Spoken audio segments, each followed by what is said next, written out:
really think you have a chance against us, Mr. Cowboy? Hey, motherfucker, what you like to do? Oh, I don't know. Play chess. Screw. Well, let's play chess. They give off to Jonathan Taylor. Jump cutting his way close to the goal line. He's in there. Touchdown. I-N-D-Y. Jonathan Taylor. Wheeler finds Quan from the logo. Here's Halliburton into the front court. Mishandled it, but gets a shot. Hits it. Hits it. John, I have never been better to be on the air with you here in Indianapolis, a place where so many of my dreams have come true. The Ride with JMV on 93.5 and 107.5. The Fan. All right, friends, here we go again. It is a tradition, and it is awesome at Joe's Grill in Castleton. Heaven Hill Distillery brings us to you. That means we've got a crowd, and that means with the date on the calendar, we start the Major League Baseball season as we have, hell, I don't even know how many years it is right now. And I think what also was awesome is not only are, as you can tell in the background, this place is jam-packed right now at Joe's Grill in Castleton, but we start the Major League Baseball season. We've got Purdue and the Sweet 16 coming up later on tonight at 7:10. We've got Tucker Barnhard, the former Reds catcher, on his way to Cincinnati. They had that first pitch at 4:10. Tucker's going to call on the show coming up in a minute. But it also means, look who's back to my right if you're watching via the AAA membership lounge via YouTube Live. It is Brent Holverson of Heaven Hill Distillery. Our betting analyst is here today. Hello, Brent. Hello, John. Good to be back. Good to be back, pal. Look at that. You can tell when we're kind of in the darkness a little bit right here. We are in the darkness. We are throwing shade on ourselves right here. Going to shed a little light on today and what's happening up here. Sweet. How many years has this been? What have we done this now? 17? 17? Well, how many years? For Joe's. How many years have we done this? 17 as JMV. Probably 7, JMV. Probably 6 or 7. Well, there's Meg is in the house today, too. Hi, Meg. 6M. Something like that. Yeah, it's been a while, but there's not a better day, right? What a day, too. Jam-packed, opening day baseball. The boys this summer are officially back, and then we're going to go right into the NCAA tournament, and Purdue tipping off the slate early tonight. Are they ever in a way coming up later on tonight, certainly against Texas. All right, that's Nally and Miller are both here. Gentlemen? Yes. Hey, not only that, let's give a round of applause for all the baseball fans. Yeah, a lot of baseball fans in this place. Look at all the jerseys and the hats. A lot of jerseys. I went with Roger the Fisher. Hey, as much as we love Tucker Barnhard, we also have Coach Kent Murphy in the house. Yes. That's going to be interesting. He was talking really loud on his speakerphone out there a little bit earlier. Yeah, he was doing some promos. I noticed that he was here. I'm shooting some videos and stuff out there. So, some kid paid him like $13 to do a video. It was pretty cool. All right, guys. We got everybody represented in here, don't we? You do. Every team. You'll see every team. There's White Sox fans. If you look around, you got White Sox fans, you got Dodger fans, Cubs fans. A lot of Reds fans. A lot of Reds fans. A lot of Reds. Red Legs on their way to. I'm still not sure about the White Sox fans. Third place?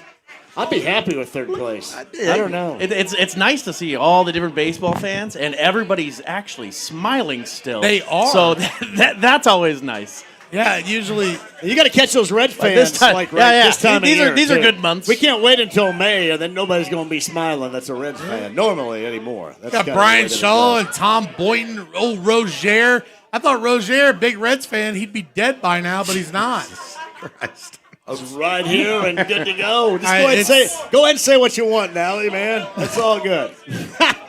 I mean, he's one of my. Yeah. He's actually a chili cook-off winner. Yes.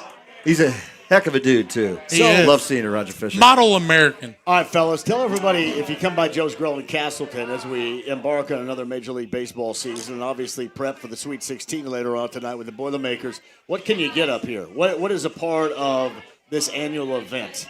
Right. Well, it fills up real quick at 11 a.m. Yeah. And we do free hot dogs. We made a homemade Joe's Coney sauce this year, which is already sold out. Really? Yeah. You get Cracker Jacks, peanuts, Slim Jims, the whole trimmings. Plus we get Ryan Miller. And then you get Tom Sutton from Coaches just I comes saw in. Tommy S's right. I heard you guys were together last. We rocked it yesterday. Final downtown. Four, that's the place to be. It is right, the epicenter of the fun, no doubt. Every time I walk in there and I have lunch and he's never there and the lunch is just amazing, I want to complain, but I don't. You can't do it. No, you guys got hot dogs. We do. Peanuts, Cracker Jacks. All the trimmings, Slim Jims, all the way till 6 o'clock. And that's all free of charge. It's all free of charge. Well, Miller and I put our pennies and nickels and quarters together for the year. All year long. Yeah, and we sometimes take baseball cards from Steve. For you, the little people. Yeah, for the little people. I take from the kids. We spend that money to really enjoy hot dogs and all the trimmings. I'll be honest, I usually have plenty of hot dogs left over just from general consumption myself. Glizzies. I enjoy them. Glizzies. Yeah. We should remember that. And a shout out to Steve for the baseball cards for my son. He's not listening, but the Sweet 16 you'll have, because we got 4 games later on tonight, including Purdue and Texas, that are absolutely outstanding. It's going to be a busy, busy day all day long. I mean, I woke up this morning, I started getting texts from these guys. It was Christmas morning. Yeah, I was ready to go downstairs and open presents. That's how people feel. Yeah, this is opening day of baseball. Coach Kit rolling around. Making videos. He walked in with a baseball bat like Jim Duggan. Hacksaw Jim Duggan. He was rocking it. I saw him rocking it right there, too. Rocking his 2x4. He's gonna be on air. He's gonna be on air with us. Round 4? Yeah, somewhere in that neighborhood. Yeah, we got Derek Schultz. Make sure we sign that FCC violation. Yeah, we'll have the dump button ready back there. Yeah, with James, no doubt about that. Again, Ryan Miller, Ryan Nally, Brent Halverson, JMV, and our tradition is to open up the Major League Baseball season. Joe's Grill. We are in Castleton with Heaven Hill Distillery. How's the product? It's been too long. It has been too long. It's a pretty exciting day today. So Evan Williams and all Evan Williams and flavors are $4 today too. So how about that blackberry? That blackberry is outstanding right here. So anybody wants a blackberry sample, please let me know. We'll definitely get that taken care of. Come on up and try it, because they've got a full lineup back there. And he mentioned all the food as well. Yeah. Their menu is one of the best around. So full menu, everything's open today. A couple seats there, but it's a nice crowd to see kick off for the boys of summer. This has always been so much fun too, and I can't think of a time though where you have so much going on in one day, especially considering Purdue and the Sweet 16 and all that. I'm assuming this always falls on this day when everything's going on, but it's even more magnified because you got Purdue and Texas and San Jose that kicks off the Sweet 16 tonight at 7:10. Purdue wins tonight. Yeah, lay the lumber. Just who do you have winning it all? By the way, now before you answer that, Final Four intact.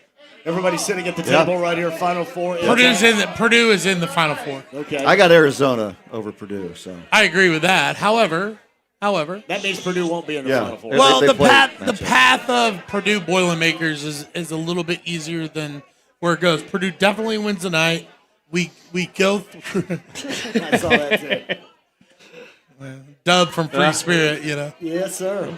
That path is a little bit easier, but I think they get to the Final Four. But Texas is going to be quality enough later on tonight because Sean Miller can win and they're playing well. I bet the house, the dogs.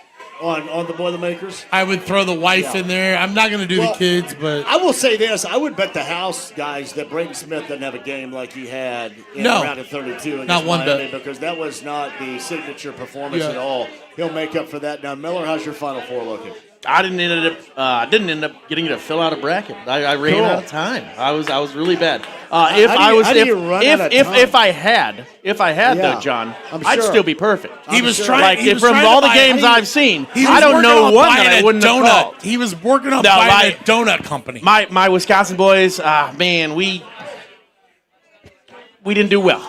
So I was very disappointed by us, and after that, I just haven't paid as much attention as possible. But, I mean, that really kind of kills your spirits in a tournament when your specific team. Thank God we can get past Wisconsin now and we get back to the Packers in September. Exactly. Yeah, so when Wisconsin we're going to root for Purdue. When High Point knocked out the Badgers, you were once the Badgers got knocked out, I got so excited for opening day of baseball. Here we are. Detroit Tigers, we're going to have some fun. Your Final Schoolball's Four. on the mound. Miller's going to eat so many glizzies today.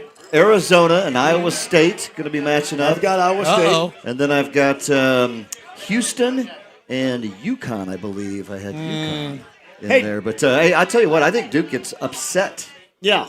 I don't. I think they get upset tomorrow night by St. John's. Oof.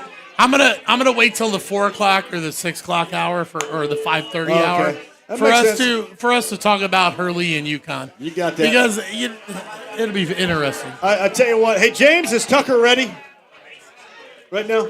I have called him a couple of times and he has not answered. He said, "Is somebody on hold right now?" He says he's on hold.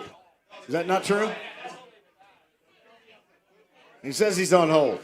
Ask Coach Kent Murphy to call him. All right. Hey, let me see. He's listening right now. Hey, Tucker, James is going to call you. This can't be all that together difficult here. He's going to call you, and he's going to put you on hold. I've got Tucker now. There we go. All right. The former Reds catcher. We got to get him on for opening day with Miller, Nally, Brent Holverson, and JMV at Joe's Grille in Castleton with Heaven Hill Distillery.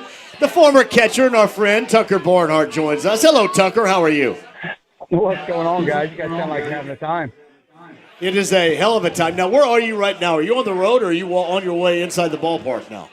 We're on the road. We just passed into Ohio, and so we should be there shortly. All right, so you got under an hour to get there. Now, are you going to be treated like royalty, or are you just going over there and hanging out? What's happening? I'm just going over there and hanging out. Well, my goodness. Nice and easy day. Nice and easy day. That's the way I want it. Tucker, hey, this is Brent Holverson. Good to have you on again, man. How's retirement going? It's the best. I played a lot of golf, hanging out, get to be dad, coaching. It's the best. You know, it's funny. I miss the festivities and everything of opening day, but I don't miss playing. Not at all. That's awesome, man. Well, hey, you mentioned all the things that are really important out there too, so I'm happy to hear that for you, my friend. I appreciate it. Hey, before we get to our other guests here that are live at Joe's Grille in Castleton, how do you think this Redlegs team's going to play this season? I had Lance McAllister yesterday. He said in the neighborhood of 85, 86, 87 wins. What's your call for the Reds?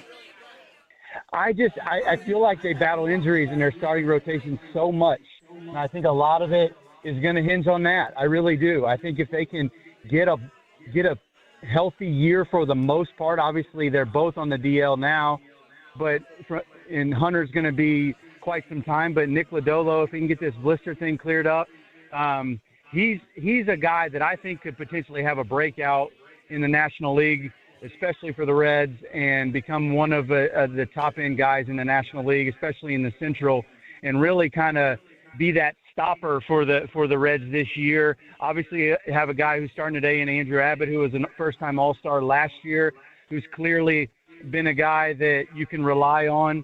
But I'm really anxious to see. I was super impressed with the young guys, the Rhett Louders of the world. I caught Rhett in 2024 at the end of the year in Louisville. Just was super impressed with his maturity. If he can stay healthy, and Chase Burns, who is absolutely electric, I think they're going to hit, they're going to score runs, they're going to steal bases. Tito's going to push the right buttons in the bullpen. I just think it all comes down to the starting rotation. If they can be healthy for the most part, I agree with that. I think they can make a push for another postseason appearance and potentially push to win the division. That is Tucker Barnhard. He's on his way to the Reds game right now. The opener over in Cincinnati at 4:10 is that start. He's on the Andy Moore Automotive Group hotline. So Cubs and Brewers, Reds are going to be looking up at them within the Central. Is that your call? Yeah, I don't know. You seem to always look at the Brewers and think, how do they do it? So how do they win so many games? Are they at the top of the Central from start to finish every single year? Pat Murphy does such a good job. Craig Counsell, obviously, before him, did a phenomenal job of just getting the absolute most out of the guys that they have. Obviously, they have a guy in Mizorowski who's at the top end of the rotation who's throwing 101, 2, 3, 4. A guy in Brandon Woodruff who's been there and done that, who's healthy now. I do think that it's going to be a 3-horse race. I really do. But the Pirates have gotten better. They've flipped the script, and they've spent some money on some veteran guys, and I'm anxious to see how they go. Obviously, they have Paul Skeens. And I think when you look at the Cardinals, they've clearly showed their hand already, and they're rebuilding. But I really think it's going to be an interesting summer, kind of across the board. Potentially a 3-horse race, likely a 4-horse race, and I think it's going to come down to the last month of the year. And I think whoever can stay healthy in their rotation, I think, is going to obviously be contenders at the end of when it's all said and done. That is Tucker Barnhard, the former Major League catcher. He's on the Andy Moore Automotive Group hotline. Joe's Grille in Castleton with Nally and Miller and Brent Holverson on JMV. And Coach Kent Murphy is in the house right here. Fire that thing in there. Here he is. I don't know in what fashion in which I'm turning him loose, but I'm turning him loose right now. So, Tucker, I don't know if you remember. Are you still there, Tucker? I am. I got where the hell do you think he went? Well, hey, he's a busy guy. Okay. And he might have went to hit some dingers. Who knows? So I don't know if you remember 2020. I was down with the Reds for spring training. I do. Absolutely. Yeah. And I was supposed to be there for 2 weeks, and then COVID hit. Rudy Gobert started rubbing microphones, and we all got screwed out of everything. But I was down there, and I saw you walking, and I was trying to yell at Joey Votto. I wasn't trying to yell at you, and Joey was just not having it. So I got a high five from you instead, so thanks, man. I appreciate it, man. I enjoy the hell out of what you do. I think you're absolutely hilarious. I'm kidding, man. You guys were great to me, and I wish I could have stayed longer. I had to catch a flight out because we didn't know if the airports were closing or not, so we had to leave early. Cool. Yeah, if I remember correctly, didn't you do a no bunny tutorial with us? We sure did, and you apparently missed that episode. That's all I could do, man. At least you're not a right fielder, pal. You know what I mean? Well, Coach, we're glad you're here. It's always a pleasure. Do you have any wisdom? Well, for the you former know, Major Leaguer and us here on the set? You know, if you really want to win, I'd say go full Astros and just, start banging trash cans, get 90 to 100 wins. And go for it. Why not? Hey, listen. Hey, Tucker, what's funny, man, cheating is getting just more useful, isn't it? I agree. Think about this Will Wade clown who got fired at LSU. He goes to NC State after McNeese to reestablish his career. Just dirty as hell. And they hire this dirty as hell guy. And now he's sneaking away from Raleigh and going back to the crap place that fired him for being dirty in the first. Hey, Tucker, there's no hope for any of us, is there? We're all screwed. Life is just screwed. We're all done. We're all done, man. Especially if you're on social media. I mean, ooh, boy, good luck. Hey. I'd say post late at night if you're on social media. That's my best advice. Hey, go to the bar, post late at night. Tuck, man, I have built a fantastic group of bots over the years being on social media, buddy. You know what I mean? Oh, I'm sure. Anybody that's got 25 numbers and gets naked at about 1 in the morning, they probably follow me. I'm very lucky. Very fortunate. I love it. All right, brother. I'm going to let you go. Thanks for calling in today. This is a very special day for us, and I know you obviously played the game at the highest of levels, but this place is annually full on Major League Baseball opening day, big-time baseball fans, and they do it up right here, so I knew that you were perfect to have on at the start of the show.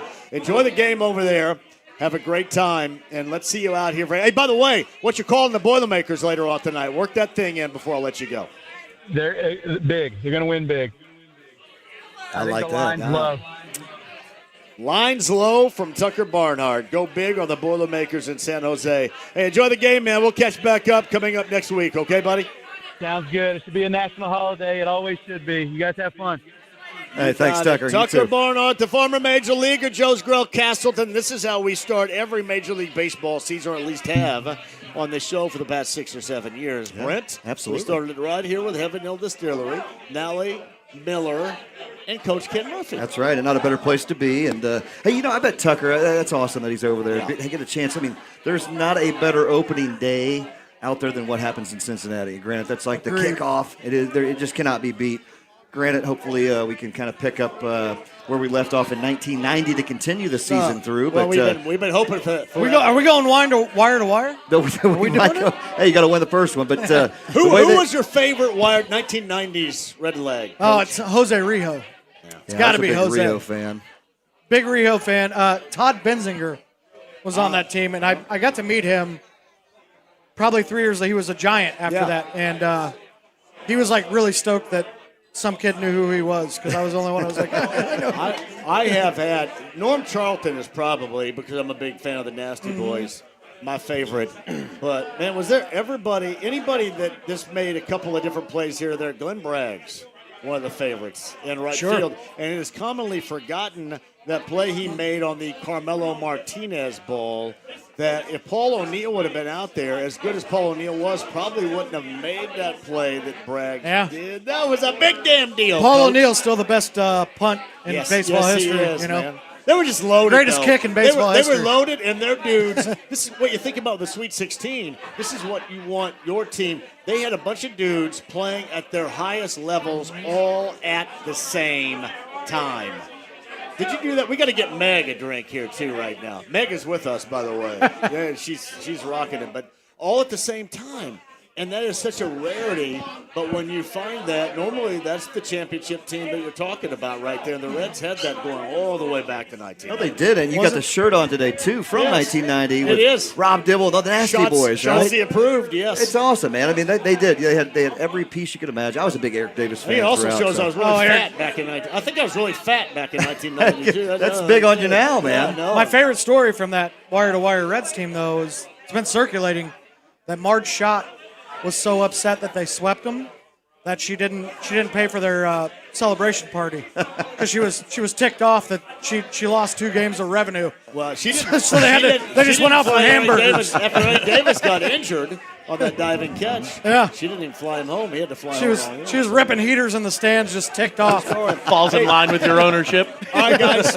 Quick break and we'll come back. I want to hit some Boilermaker conversation coming up on the other side. Purdue and Texas. That is game number 1 of the Sweet 16 at 7:10 in San Jose later on tonight.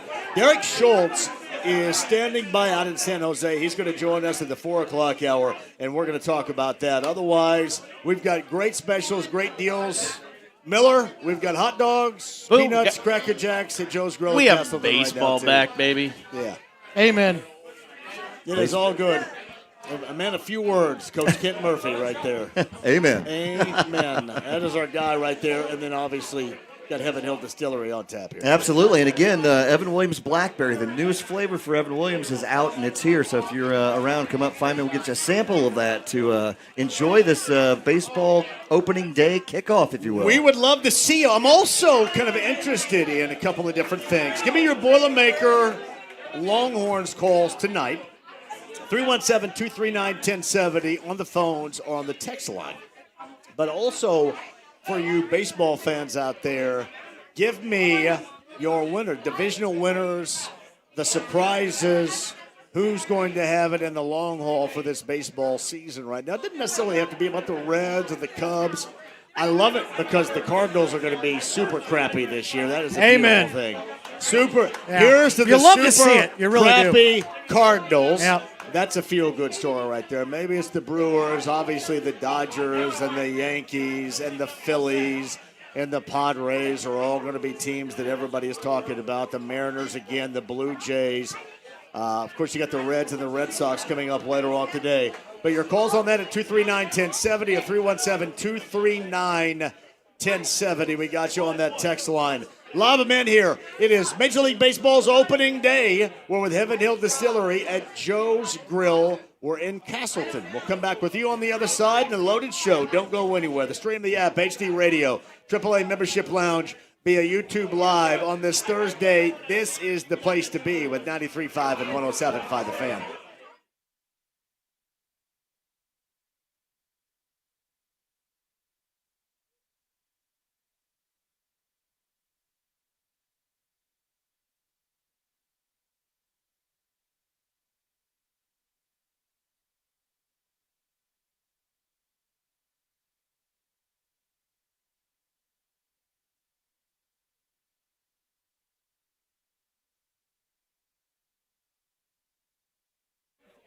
Hey, John here for Premier Weight Loss. If you want to lose the weight just in time for the summertime, this is it for you right here. Get started with my friends at PWLindy.com.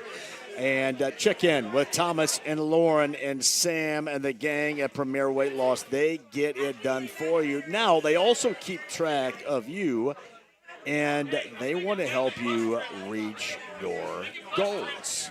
That's what they do at Premier Weight Loss. It's not just, hey, you're going to go ahead and inject and you're on your way. It's a process to where you do the work, you're going to see the results even quicker.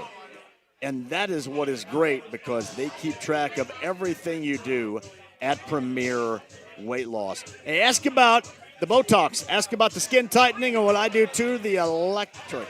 It's an electric ab machine right there. Works. Absolutely does. A toning mechanism that is called at Premier Weight Loss. Hey, tell them I sent you. Get started on your weight loss journey today with the 2 Indy area locations, pwlindy.com.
Hey, John, for Big Red Liquors, you've got 100-plus locations throughout the state of Indiana, one near you. That's BigRedLiquors.com to make sure you are good to go for the weekend with a lot going on. It starts today, in fact. Big Red Liquors with the great deals on the products like Heaven Hill Distillery. Heaven Hill Distillery has the Big Red Liquors products right now, too, and I'm assuming they have the brand new Blackberry, don't they, Britt? They do. Evan Williams Blackberry is out there now, and, man, John, I tell you, how good is that, right? That is a refreshing, great spring, summertime game to drink, right? And we're talking about a great day today with opening day baseball and the Sweet 16. And come on up here to Joe's Grille and have one of those, and then go out to the Big Red Liquors and buy one of those because they're very, very good. Yes, great deals across the board at Big Red Liquors. And you can check out the brand new Blackberry they have with Heaven Hill Distillery in mind, too. Also, all the great beers for you, too. The best part about it is you can find the Red Hot deals and the Speakeasy deals online, too, to give you the discounts, kind of point you in the direction of the discounts with Big Red Liquors. 100-plus locations, state of Indiana, one near you. To find it online, BigRedLiquors.com.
The Ride with JMV. Have you ever killed anyone?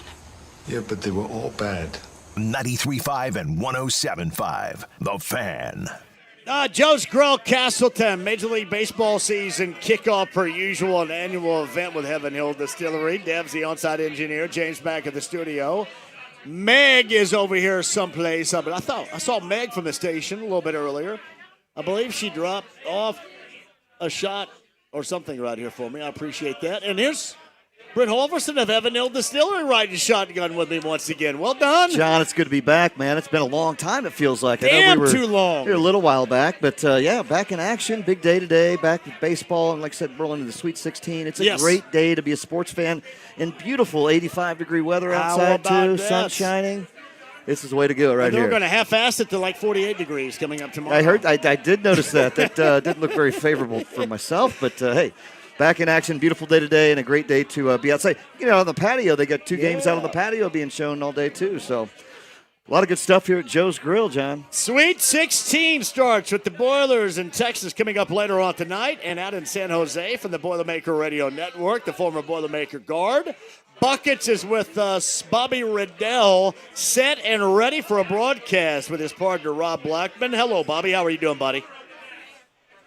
Hey, JMV. Doing great. Excited to be out here in San Jose and get this Sweet 16 kicked off here this evening. All right. I say this. There's zero way Braden Smith is going to play at the level on which he did in that round of 32 win over the Hurricanes. You think I'm right about saying that? I think you're right. I think that's good news for the Boilers.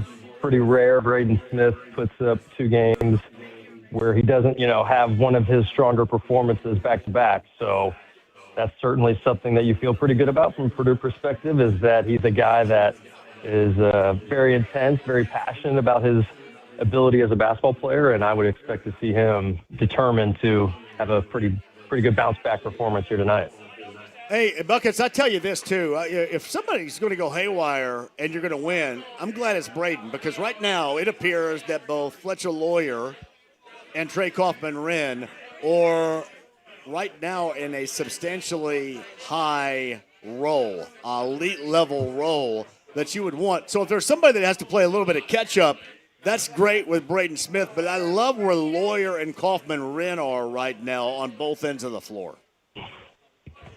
I'm totally with you. Both those guys playing at such a high level, and that's what great teams have, right? When you have maybe a situation like we had last game where one of your best players has an off night like Braden had, great teams have other guys who are able to step up and step into that role and still contribute at a high level in order to prevail in those games. And thankfully, we had 2 other seniors that have been awesome for this Purdue program, and Fletcher Lawyer and Trey Kaufman-Wren.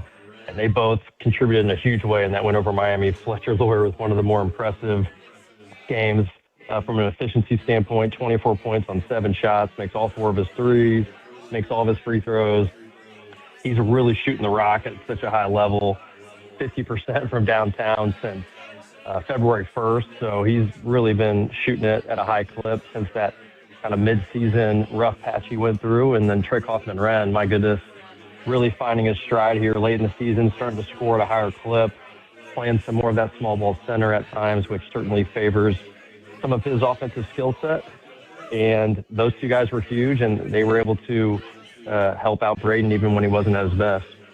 It's Bobby Riddell from the Boilermaker Radio Network. It's Buckets on the Andy Moore Automotive Group hotline. Tip time 7:10 tonight out in San Jose, with the Longhorns and the Boilermakers. I want to get your thoughts on Texas and how well they have played in this NCAA tournament, going all the way back to last week in Dayton, Ohio. But the latest from what you have heard regarding C.J. Cox, he was so substantial in that win, especially those 3 threes at the end of the half, kept them right there. We know how big he has been with shot-making ability, really on both ends, but shot-making ability, too, stands out to me. What is his latest from what you've heard going into later on tonight? Yeah, no doubt. CJ's an important piece to this team. We've talked about the 3 seniors, and those are the 3 guys that, for the most part, are the highest usage players and carry this team game in and game out, and rightfully so. But CJ, such an X factor for this team, and like you said, he's such a pivotal 2-way player for us, always having that top defensive assignment on the perimeter, and then offensively, just a major X factor, right, with his shot-making ability, his kind of microwave capability to get hot in a hurry, as you talked about, burying those 3 threes consecutively in that first half against Miami, right, when Miami was starting to push away. And so I think his health is super important, and the good news so far has been that he was able to avoid a serious injury when he ended up hyperextending his knee against Miami, and it was terrifying in the moment. I certainly was worried that it was one of those serious type knee injuries, and thankfully he avoided that. And now I think it just comes down to pain tolerance with him and how he's going to be able to handle that and manage that. If he's going to be able to play tonight, all signs have been based on how practice and shoot-arounds and things of that nature have gone, that he's on the right side of questionable. So that's a good sign for Purdue, but how effective he'll be and how many minutes he's able to play, that's going to be something to watch for here tonight. And hopefully adrenaline can be a magic elixir for him tonight and allow him to play at a high level. It's Bobby Riddell, Buckets from the Boilermaker Radio Network. He and Rob Blackman will broadcast with brilliance for you on that Boilermaker Radio Network in the Sweet 16 from San Jose coming up later on tonight. I don't know about you, and you can walk me through this. I think one of the biggest of deals we have seen since they started that run in the Big Ten Conference Tournament against Northwestern is not getting Oscar Clough in those really bad defensive situations. And it seems like they're putting him with other teams in mind, those other teams in really bad situations with him. What has been the reason behind it? Is it just all about matchups, or is there something different that the Boilermaker staff adjusted to? Because whatever it is, he's been a lot better consistently, and this team has been a lot better consistently. Yeah, I would agree. I do think it's a little bit of a combination. I think to your point about the matchups, that has first and foremost been the most important thing. We have been fortunate to not play some teams here as of late that have those super mobile centers that are able to make threes at a high level and really space Oscar out. You know, those are those guys for centers that are difficult to handle one of those pick and pop type situations where you're out there hedging on a ball screen, on an impactful guard, and then you're responsible for then closing out and getting back to a shooter who's popped into space. You know, that's a long recovery and something that a big guy like Oscar Clough hasn't been exposed to a lot in his career because, you know, most centers, of course, are not perimeter shooters, and that allows those big guys like Oscar, from a defensive standpoint, to be able to typically float around the paint and stay close to the rim where they're more comfortable. And we've been fortunate. We haven't really had a matchup as of late where we've had to face a center that can step out and shoot threes, and that's why they always say matchups are so important, right? When you get to the tournament, you know, do you face teams that expose some of your weaknesses or do you not? And I think also just the fact that overall all of our personnel has done a better job being more focused on the defensive end, playing with more intensity, you know, giving up less dribble penetration over this winning stretch. And that, of course, then is going to put Oscar in less compromised positions and allow him to play more positional defense with his own man. And that keeps him in better rebounding balance and all those sorts of things. But, yeah, he's really been solid for us protecting the basket, had a number of block shots in that game against Miami, and that's what we brought him here to do.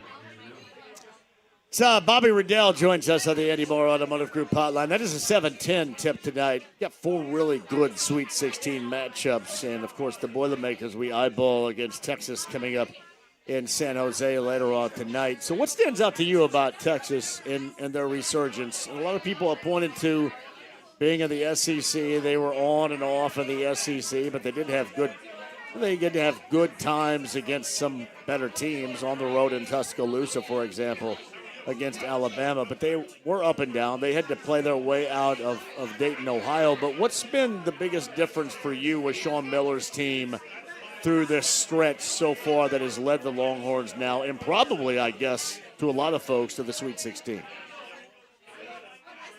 For sure. I mean, they're definitely one of those interesting teams because, like you said, they're an 11 seed for a reason. They had to go to Dayton for a reason. They have had their ups and downs and inconsistencies this year, but they also are more talented than a lot of typical double-digit seeds you see in the NCAA tournament due to being in the SEC and being at a powerhouse school like Texas. So they're going to be a formidable opponent, I would think, for sure. They're playing at a high level right now. I do think they also were able to get some matchups that were favorable to them, which, of course, is important. But also their defense, which has been really their Achilles heel for big chunks of this year, has been better here as of late. And they've been able to really lock down the three-point line in their three NCAA tournament wins. Teams are shooting just 25% from three. No team's made more than 6 threes in a game against them. And so that's allowed them from a defensive standpoint to have much more success. And then offensively, they're a really good offense. They got all kinds of talented scorers, guys like Dalen Swain and Tremont Mark. Matas Vokatitis is a terrific international big with good size, 7-footer, not a shooter from three, which is, of course, as we talked about with kind of the Oscar Club situation, I think bodes well for Purdue, that he's not a guy that can pick and pop and stretch Purdue out defensively, but he's also a very talented scorer, gets to the foul line a ton, and he's been their best player so far in the tournament. And so that's going to be a huge matchup with Oscar Club. Can Oscar stay out of foul trouble when we go small at times? How do we hold up against him? You would think Purdue is going to be providing some help on occasion if he tries to get the ball on the block, take away his ability to draw fouls because he's so good at it, and make some of those other guys step up and beat us at times. But because they do have some guys, especially guys coming off their bench, that are limited shooters or non-shooters. And so that's where Purdue, from a personnel standpoint, important defensively to make sure we're aware of different guys on the floor and their strengths and weaknesses. And it's going to be an interesting matchup because of the talent Texas does have, certainly in their starting lineup. But hopefully it's a matchup for Purdue that we're able to take advantage of maybe some of their defensive weaknesses. I think, Bobby, you bring up a great point regarding the bigs.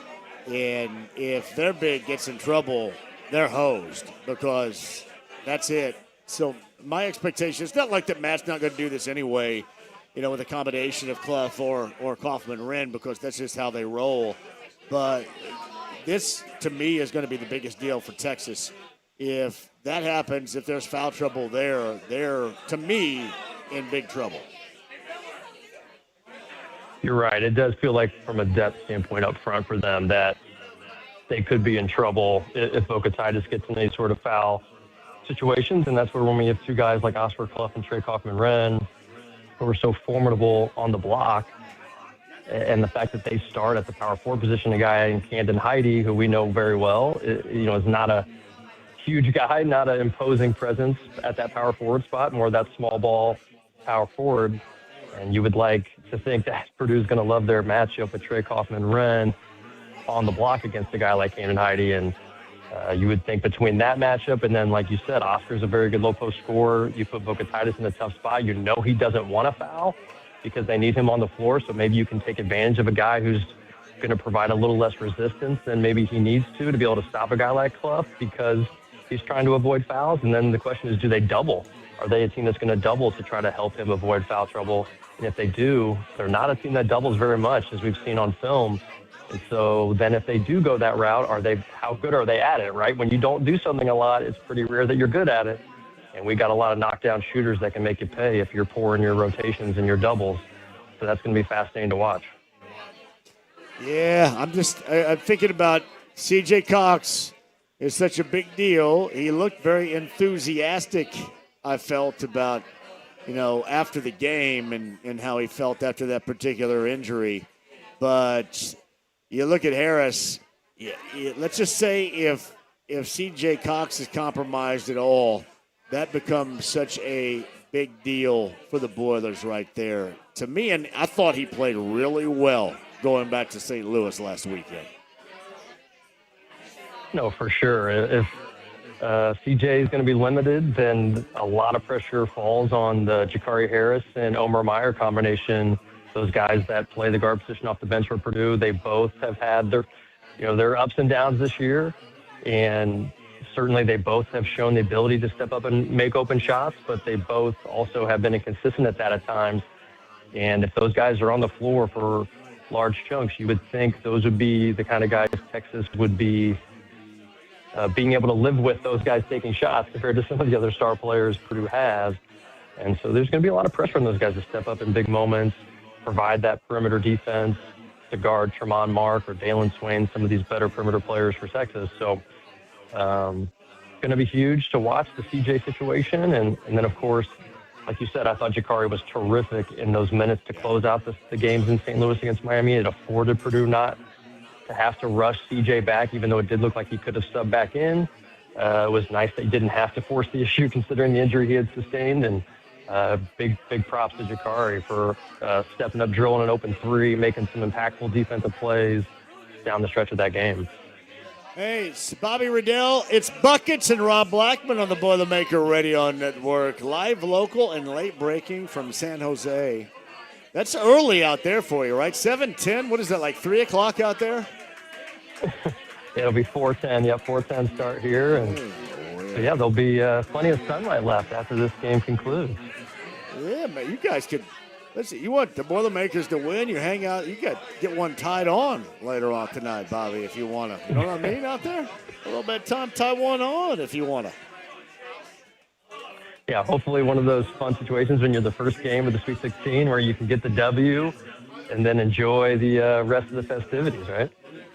You got it. Hey, tell you, have a great broadcast. We'll check back if we'll see what happens tomorrow. If you have time, we'll try to double back and maybe get you back on coming up tomorrow too, if you got a minute after tonight's game. But I appreciate you more than you know, Bobby. Thank you.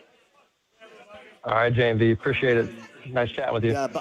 Yeah, Bobby Riddell, Boilermaker Radio Network. He's on the Andy Moore Automotive Group hotline. Joe's Grille, and it's our annual Major League Baseball opening day event. Mets 11-5 over the Pirates night now, bottom of the sixth inning from Citi Field in Queens.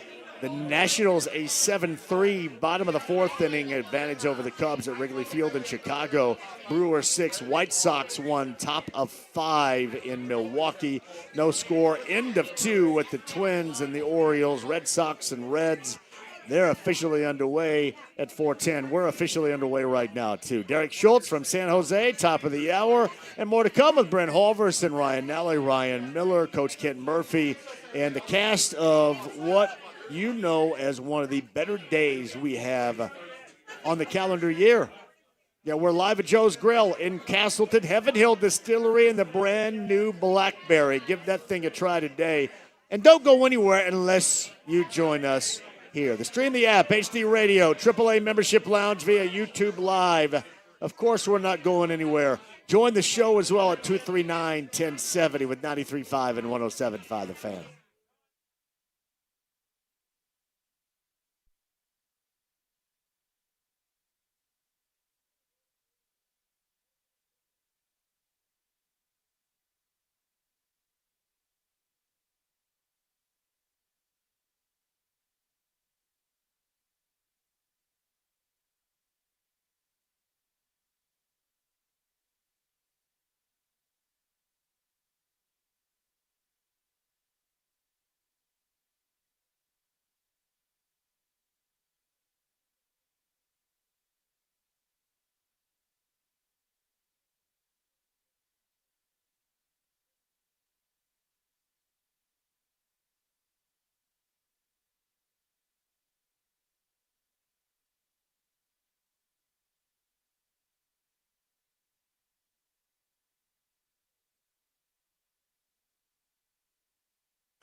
Hey, Johnny, here for the best in realty. That's Mark Dietel, Mark Dietel Realty, 317-755-4232. That's markdietel.com, markdietel.com today.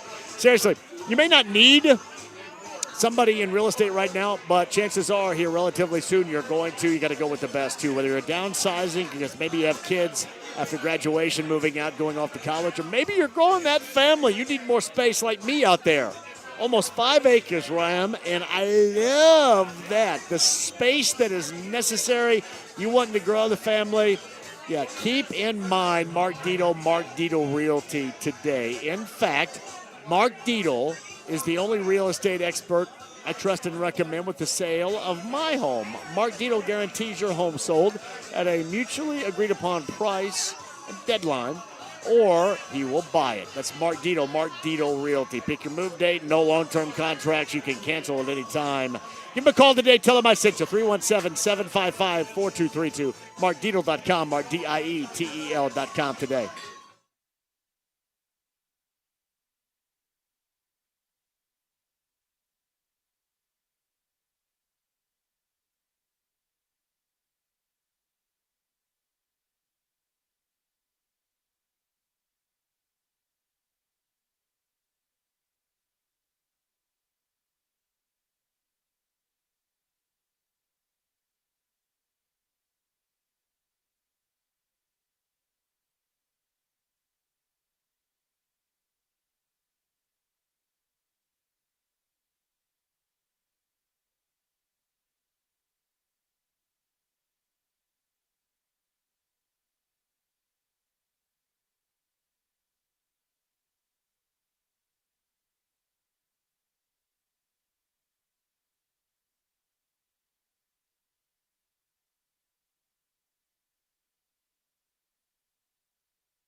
The Ride with JMV. He's my best friend. He's my pal. He's my homeboy, my rotten soldier. He's my sweet cheese, my good time boy. 93.5 and 107.5. The Fan.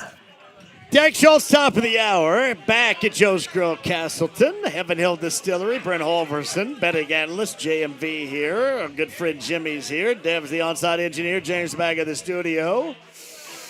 Start of the Major League Baseball season. Officially right here. And my man's trying to, he's going to come right over here. Make sure you sit in these chairs. Sit in every chair. No, somebody put an ass. There you go. Well done, buddy. Brent Halverson joins us right now, too. I wanted to mention this because I talked to her the last Butler home game because she brought you up. Is Barb Mata. Oh, I love Barb. The wife of Thad, the former coach at Butler. We know he has retired. Ronald Norad is the new head coach at Butler, and we wanted to give a shout-out to Thad and Barb because we love them. Yes, we do. And, it's sad to see Thad go. He's done such great things through his career. And, to see what he did with Butler, right, coming back, and it was great. I'm glad to see he's retired now. He's got some hip issues going down, and but I tell you what, Barbara is awesome, John. So I grew up. You guys went to high school together. Went to high right? school together. Our families were friends from the smallest of ages. I can remember the Why is Britton Barb family. Mata not here? I think she would fit in great with this group. They're probably hopefully enjoying a little bit of time off because I know they ran pretty hard, right? So, the whole entire it was Barbara Britton and her dad John Britton was one of my dad's best friends. Yeah. Superintendent of the entire family. The Britton family is just awesome, and I get a chance to go. We've been involved with their. They did a charity event up at Mustard Seed Garden every year, and had a chance to be able to hang with all of them. So, Barbara Mata, if you're out there listening, love you. Hope we need to get her on, and we'll get Thad on here too. Thad's a great dude. I know what this is like the great environment with both Thad and Barb. It would be great. Absolutely, right so this we would be have good. Them out at some point too. We'll make that happen coming up. And I did want to give a shout out to those Nimrods that broke into Hinkle Fieldhouse and stole like $15,000 in communications equipment, and they got this one dumbass's face he's not going to be able to go anywhere. He's like busted right now. I'm surprised. They've got to be caught by now. I hadn't heard this. Five Nimrods broke into Hinkle Fieldhouse and stole like $15,000 worth of equipment. And it looks like, James, have you seen those pictures? If you've seen those pictures, it almost looks like the one dude is like at Sears or something getting portraits taken. Or at Glamour Shots. He's got this action pose right there, and I thought, what a bunch of When did this dumbasses. happen? Just in the last week? Probably. It was just came out this morning. Okay. So, yeah. I've been in Mexico, so I still have the That's okay. Mexican mind going on. That's all right. I'll tell you what, we'll take a break and we'll come back. Joe's Grill, Castleton, Derek Schultz, San Jose coming up on the other side. We've got more to come from Coach Kent Murphy, more to come from Brent Halverson. Major League Baseball season with Heaven Hill Distillery opens up right here at Joe's Grill in Castleton. If you're not here, you're missing it. And if you're not here, get here. 93.5, 107.5 The Fan.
They need to keep that open. Hey, John here for Sundown Gardens.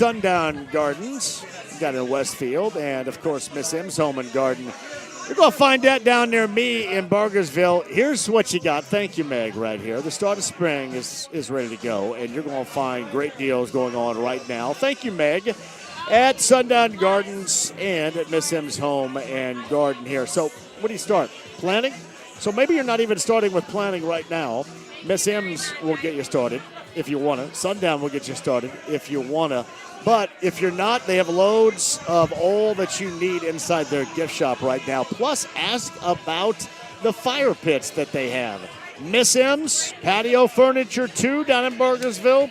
That's Miss M's and Sundown Gardens helping you plan for the spring. Ask for Scott Levy. Scott Levy will get you set up with what you want your property to look like with incredible ideas and a blueprint that will absolutely work. That is Scott Levy. Ask for him at Miss M's and Sundown Gardens today. They help me. They can help you. That's Miss M's and Sundown Gardens. Everything you need to turn your yard into an absolute showplace. Tell them I sent you today. Miss M's, State Road 135 in Burgersville. Sundown Gardens on 186 and Spring Mill Road in Westfield.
The Ride with JMV. What in the wide, wide world of sports is going on here? 93.5 and 107.5. The Fan. Oh, you're damn right there. The late, great Slim Pickens. Do you guys know where we are? Joe's Grille in Castleton. If you know where we are, why are you not here? This is it. The party going on to start Major League Baseball season. The party going on with the Sweet 16 that starts with the Boilermakers in San Jose. Coming up tonight, 7-10 with Texas. But tell you what, you got 4 Sweet 16 matchups that are so choice. Brent Holverson of Heaven Hill Distillery is with us. Hello, Brent. Hello, John. Good to be back Good here. Have one hell of a time right here. Yeah, right? I know normally when I do these shows, I'm going to have no voice left because it is a loud group. It's rocking, and you know what's cool? I mean, everybody was here anticipating this day, right? So 11 o'clock, Yes. they're getting full, and we walk in and look at it now. It's just, I mean, it's wall-to-wall people, but great people. It's everybody you want to watch. You get every team represented here. It's not a better day. And then we're going to roll right into Sweet 16, starting tonight with Purdue. Oh, Boilermakers in Texas, and Brent and John here at Joe's Grille in Castleton. And out in San Jose, he's our friend Derek Schultz on the Andy Moore Automotive Group hotline. Hey, Derek, I know that you are, can I call you a influencer? What do I reference you as? Are you an can call me an influencer? influencer if you want. Still hardly relevant sports media personality / Purdue University media relations representative. How about that? They call me the influencer, and I don't know what they mean. There you go. Sounds like a good time there at Joe's Grille for you guys. It is. Hey, I was just talking to Buckets on the Boilermaker Radio Network a moment ago. Set the stage. He felt pretty good about the participation of C.J. Cox. I'm not following things too closely right now, given the on-site location and how madhouse this is. But give me your thoughts and the latest on C.J. Cox out there and his potential participation and as to what level you would expect tonight. He is on the team's availability report. He's listed as questionable, but just the fact that he's on the report, I think, is a positive development for Purdue. And look, obviously, the senior class is what makes the engine go, if you will, with Braden Smith and Fletcher Lawyer and Trey Kaufman-Wren. But when you're talking about the cliche stuff, right, X factor, glue guy, CJ Cox has been that for them this year.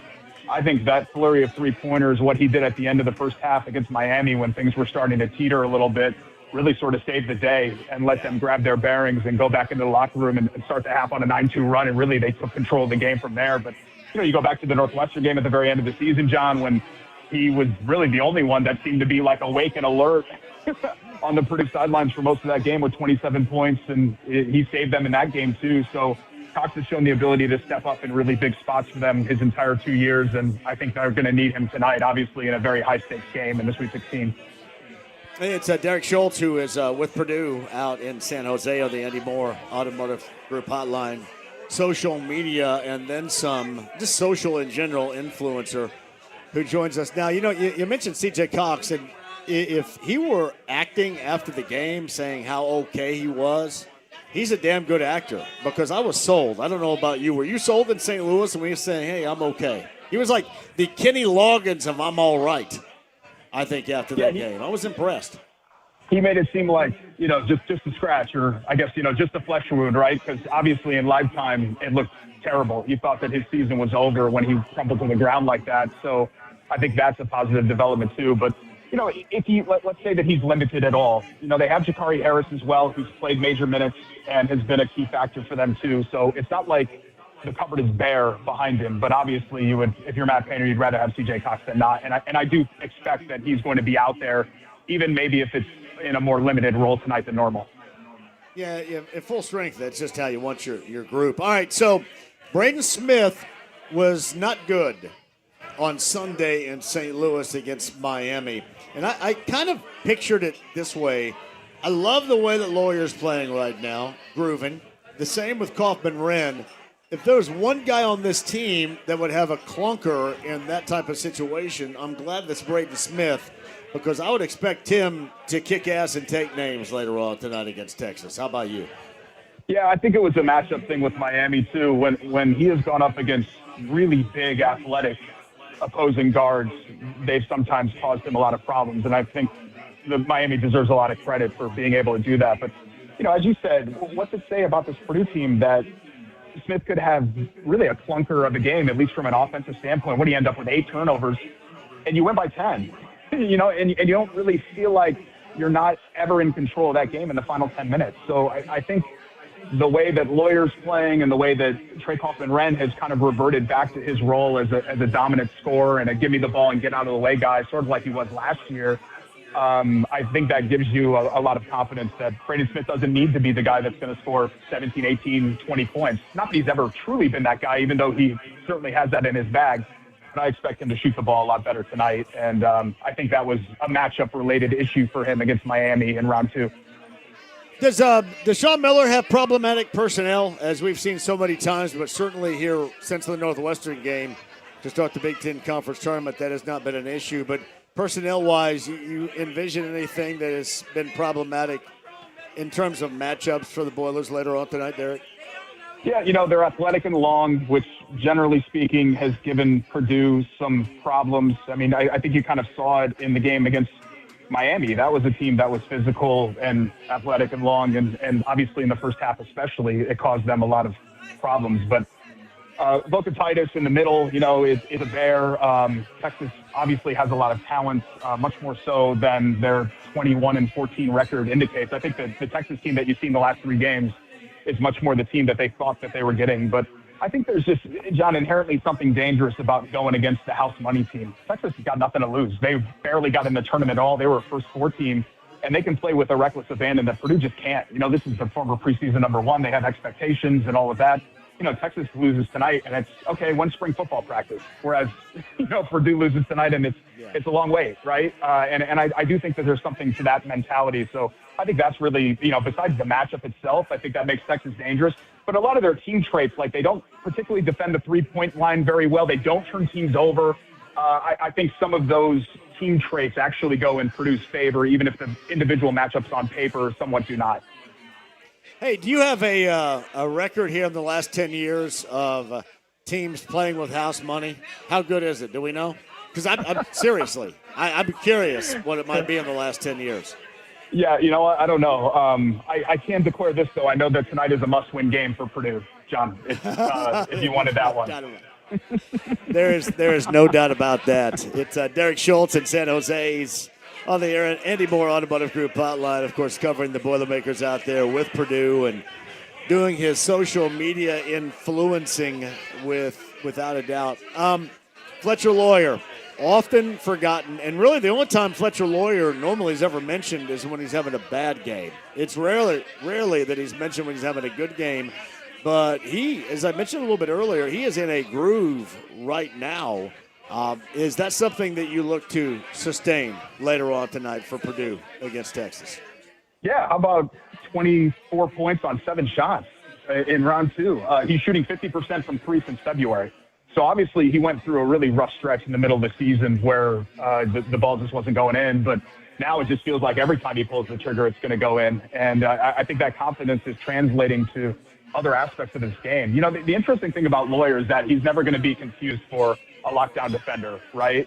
But he can at least be annoying enough on that end to cause issues. And his effort, his leadership, I think there are a lot of things that we've seen for Fletcher Lawyer grow. He's become much more than just a jump shooter for this team. And I would argue that he's been one of their most invaluable players here down the stretch. I think, when they had that 3-game losing skid, and they lost to IU, and they lost to UCLA, and they lost at home to Illinois, he came back and scored 30 against Maryland, and then made the game-winning play to Oscar Klupp in overtime against Nebraska, and then hit the game-winning shot against Oregon, which really, talk about a disaster loss. That would have been awful had they lost that game at home.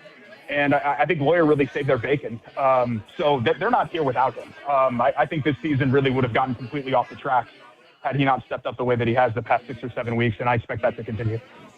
I hate the way this sounds because I'm phrasing it probably wrong, but you envision any point here where Daniel Jacobson Moore is just guy off the bench clapping? Yeah, I think it's tough. He had the knee injury last year, so this is essentially his freshman season all over again. I mean, he had a game and a half, right, last year, so that barely even counts. And you do kind of think when you play the what-if game, which I know is dangerous to do, but you play, man, what if Jacobson had a full healthy season last year, and what could he be now at the end of his second season? I still think there's a lot of promise there. I think that he can, as we've seen with Purdue big men, not all of them come in and start dominating right away. Look at Isaac Haas. Remember how funky Isaac Haas was early in his career? And by the end of it, he turned into an all-conference level player. I'm not asking Daniel Jacobson to be Zach Edey, but if you can contribute the way that Isaac Haas did, if you can contribute, the way Matt Harms did, kind of as an energy guy, that was a team in 2019 that should have gone to the Final Four, and Harms was a key part of that. I still think Jacobson can do that, and I think he's much more talented and skilled than both Harms and Haas were. So I think there is still growth and potential there, but as far as his role on this team, I think what you're seeing in here, 7, 8, 10-minute guy, maybe played for small stretches. That's essentially the role that he's going to provide for them for the rest of at least this year. So Derek Schultz in San Jose. So give me a little insight into your thoughts of Arkansas and Arizona and the nightcap in San Jose later on tonight. That's a talented teams really on both sides. What are your thoughts on the outcome of that and some of those really good high-level athletic matchups you're going to see? Isn't it crazy, by the way, that Arizona has not gone to a Final Four since 2001? Isn't that nuts? Like it just feels like they're in it every year. They're in the mix. They've been massively disappointing, and honestly, I think Tommy Lloyd's one of the better recruiters out there, but he's still got to put a stamp on his career, at least so far at Arizona, by getting them to a Final Four. And this should be Final Four team. Like people were talking about Derek, him being on the list of the next head coaches of North Carolina. That's one thing. But you jack around and, not get far in tournaments or disappointing in Carolina, they're going to punch you pretty quick. In Arizona, they're going to let you sustain because you continue to bring in that talent, which he has done. So people kind of want to know whether or not this is this is going to be the year. Then you get John Calipari, and that team is incredibly talented, and it looks like that maybe they're cohesive at the highest level with that group as they have been at the right time right now out in San Jose. Yeah, I mean, that Arizona job, I think, is a great job. It's one of the best jobs that there is. North Carolina is probably one of the only schools that you pick up the phone for, right? But I think where they sit right now, they are probably the prohibitive favorite of the teams that's left. But, man, if you're talking about, who is the best player left in the tournament, I actually think that Darius Acuff has an argument. I mean, that's how good he's been. And, you talk about just a guard that can just really, really light it up and a guy that's shooting up NBA draft boards as well. So I'm looking forward to it. I've seen obviously a lot of Arizona fans because we're out west, but rode up and down the elevator with some Arkansas fans. Like, they're going to be well represented here. That's a great basketball tradition, basketball school, and Calipari's got them cooking again. Hey, are we going to get Acuff Jr. and Bradley match up on the floor tonight? Is that what it's going to be? I think so. We are.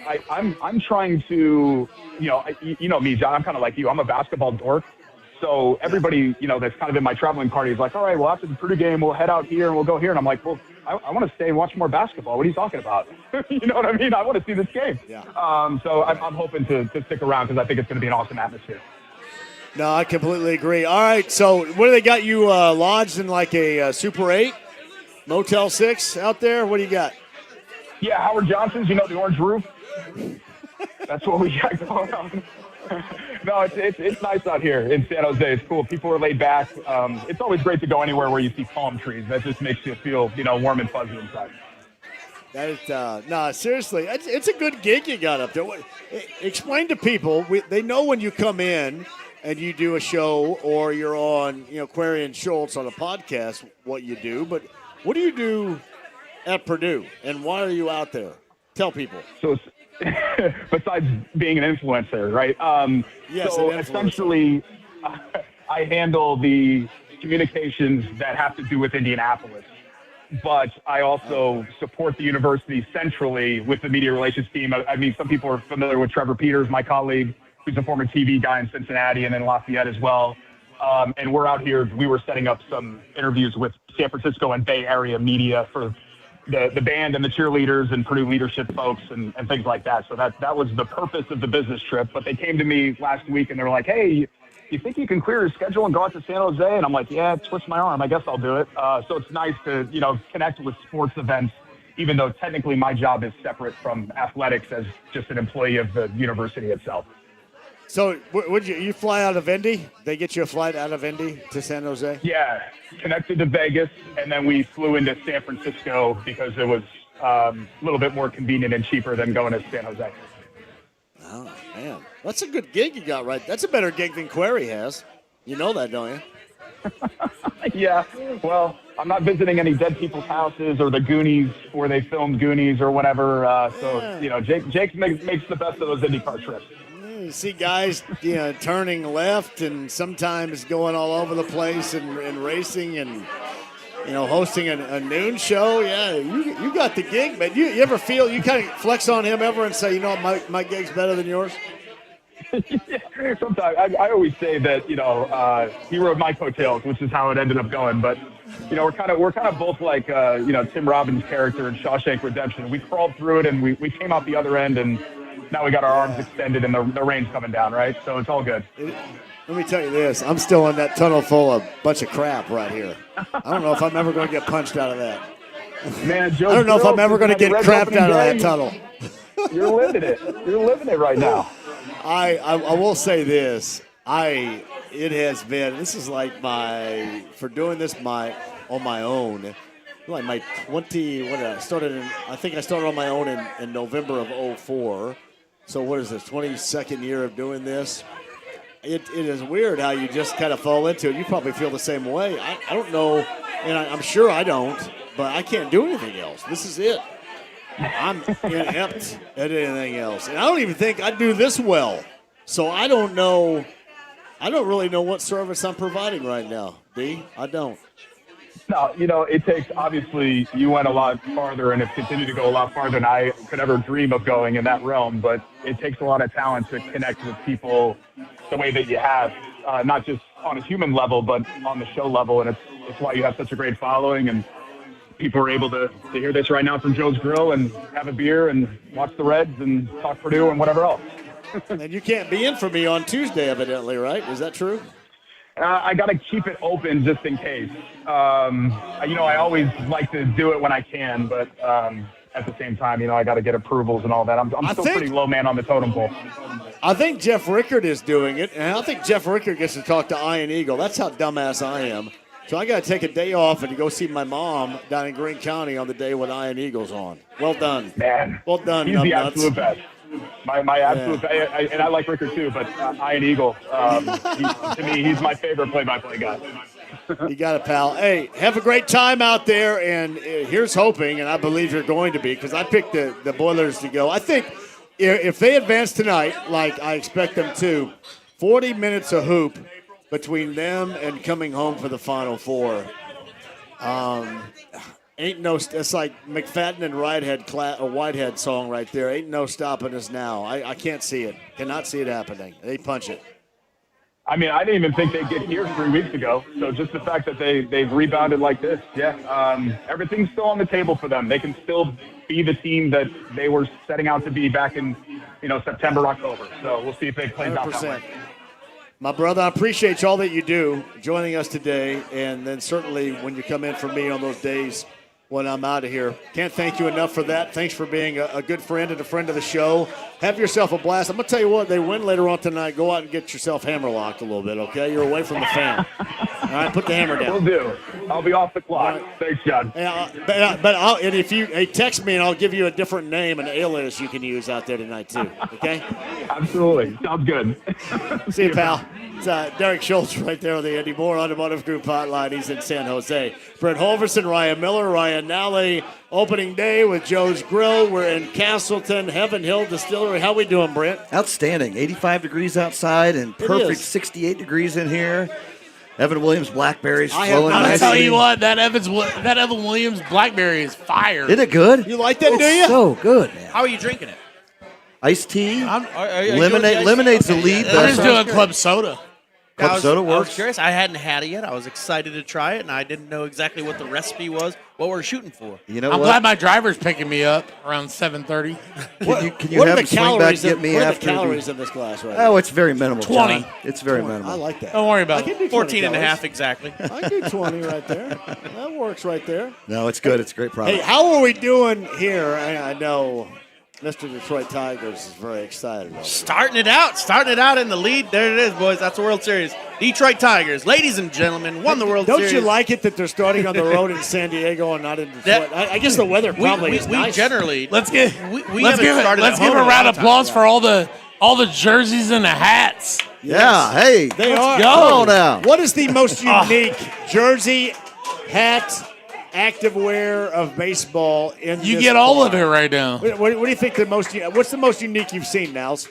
Well, you've got Mr. Brian Shaw looking very, very Orioles. sexy. You like the Nasty Boys right here? I got to give credit always. Yes. Nick Joy showed up. He is Mariners Seattle Mariners now. Yeah. Now he's always Mariners. He's a strong and we will Mariner. see an influx of Mariners after the Big Dumpers year and what the year that they had. I bought this at Merle Harmon's Fan Fair in the Bloomington College Mall. Well, there it is. In the summer of 1990, everybody. I like it. This is How did Kit Murphy go with Barnhard? You know, he walked in with a baseball bat. Yeah. Oh, he was very aroused when he was talking to a former major leaguer over there. Pretty cool, Tucker. Tucker, what he's all about. He's all, Oh, I hell remember yeah, you, man. Tucker That's knows him awesome. really well. I literally sent a text message this morning and said, "Happy opening day, boys." And he said, "You just woke me up out of a dream. I was doing monster trucks with Joey Votto just for certain." Oh yeah. They're going by the rules of the road in the monster truck. Yeah, there's no rules to the road. You gotta put that all together. See, there's a good. Got some Royals. There's Mariners again. Right Look at that. We got all kinds of fans representing. White we never used to see. Had it been as many as we colder do. today, Never. I have 2 Kansas City Royals starter jackets, and I was going to wear one of them here had it been colder. Did that be your Charlotte Hornets starter jacket Well, back in the day? it is as unique because it's got the KC Royals logo on the side. It is 1980s. No, he totally forgets 2015, man. That Just keep going. That is That also didn't hurt him. That is I purchased that from Merle Harmon's Fan Fair in 1985. That Royal I went to started Mets. second. I only had one choice, and the wife didn't like it. I had to go to Mets World Series in KC. And if anybody's ever been to Kansas City, there's nothing there. And a big fan of Kansas City, are you? Barbecue. Yeah, that's all. It just wasn't the event itself with the surrounding city. Mets and They didn't put KC. on a good show. They didn't put on a good show. I'll be honest. They It weren't was lively raining. at the bars. I hate Arrowhead Stadium. This, I was going to say, this better than now, Arrowhead. Oh, it's 30 minutes away from anything. Yeah, this now is way busier than any of the bars were there during the World Series, and that's crazy. Who was it? Coachman interviewed me the next day. Yeah, and and the guy, and that who was that guy at Arthur Bryant's? Oh, Why don't you talk about that? he sat down. He sat down with us and he was videoing.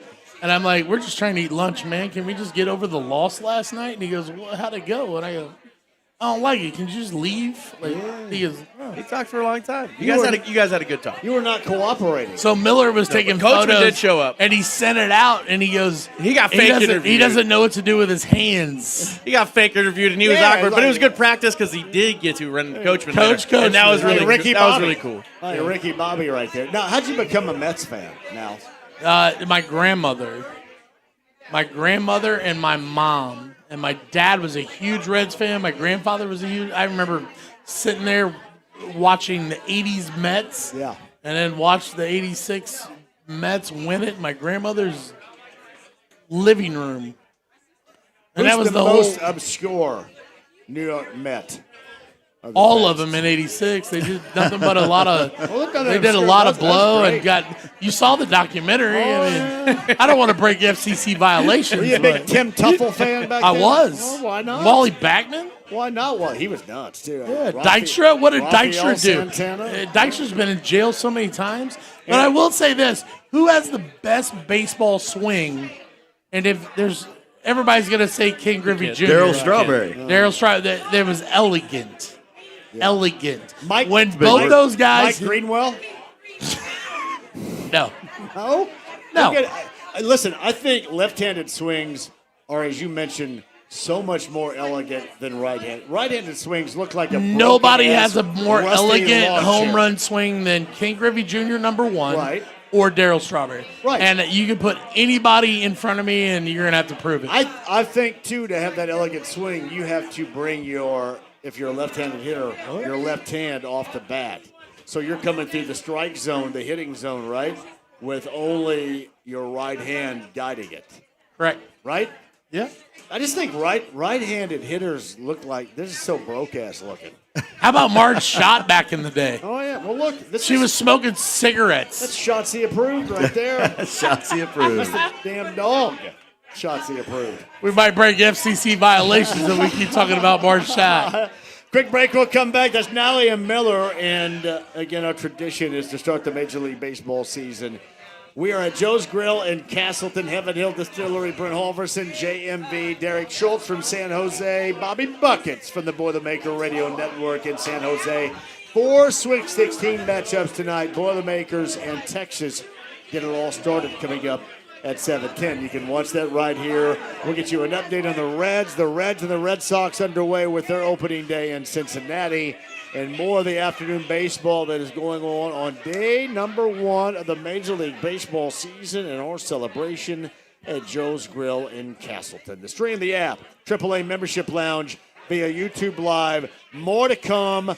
Do not go anywhere. This is always a fantastic day. The only thing that we're missing would be you at 93.5 and 107.5 The Fan.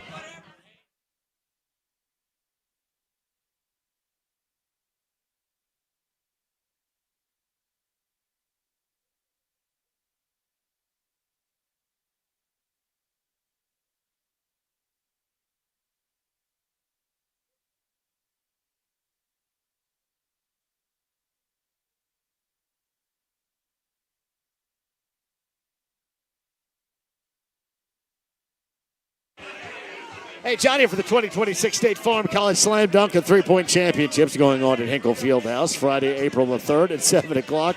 24 graduating men's and women's college basketball seniors. They're going to have a three-point shootout. And I participated in that with local media and social media influencers, I should say, a couple of weeks back. And that's what you're going to see. From distance, the three-point shootout and the slam dunk competition. And it is one of those events that is can't miss in terms of the host city and the Final Four, and that's Indy. Get your tickets today and be a part of it. Don't miss it. The 2026 State Farm College Slam Dunk and Three-Point Championships, Hinkle Fieldhouse, Friday, April the 3rd. Your tickets online, collegeslam.com/tickets today.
The Ride with JMV. But I'm a genetic freak, and I'm not normal. 93.5 and 107.5. The Fan.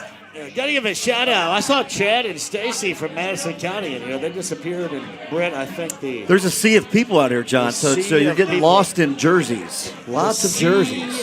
People. Hey, by the way, the Outlaw Music Fest. Yeah. Ruoff. Yes. And I'm assuming that Mystic Waters Campground is going to be housed for that event, right? Where Absolutely. A lot of people going to. Looking forward. Willie Nelson, Yep. Avett Brothers, Yep. and a host of others, too. Number 30 on the text line, 317-239-1070, the Outlaw Music Fest. Get those tickets. Number 30, James. Bring it home for the Outlaw Music Fest. You know a little bit about that, don't you? Yeah, it's good. I mean, what a lineup. I mean, and Willie is 92 years old, I think. He's out there still doing it back again. You know how so awesome that is? You got to be able to enjoy that. And I will tell you again, Mystic Waters there'll be a shuttle going to and from, so come up and stay at the campground and get yourself a cabin, an RV spot, a tent, whatever it may be. Take a shuttle to and fro. Safe travels, and enjoy your time while you're there. So tell me about Mystic Waters and how things, because now you're starting to really get into the time of year where people are fired up about it. It is, and it's pretty special. I mean, there's lots of different angles and things that kind of make up Mystic Waters, but the crew that we have up there, John, and as you've seen, I mean, throughout the years, this is our 5th year now, Yeah. and things are just they're going really well, and everything goes back into the property, so it's all fresh and new. Shuttle company for every show, so you can go up there and stay. If you want to see a show 9 miles down the road at Deer Creek, it's a great spot to be where you can enjoy as much as you want there responsibly with some cocktails. Come on back on a safe ride and enjoy and continue the party a little longer. So looking forward to this weather right here. It kind of gets everybody in that camping mentality, right? So Shout out to Justin Noel, by the way, listening too. And also, hey, I'm watching, James, these texts coming in. Let me say my ass on these texts. Let's get going here. Outlaw Music Fest, 2 free tickets, number 30 at 317-239-1070. And maybe I'm a little bit behind, but I think you guys are half-ass on this. And if you know me, there is no such thing as half-ass radio. It's only full-ass radio around here, and you guys are half-ass on this thing. Number 30, 317-239-1070.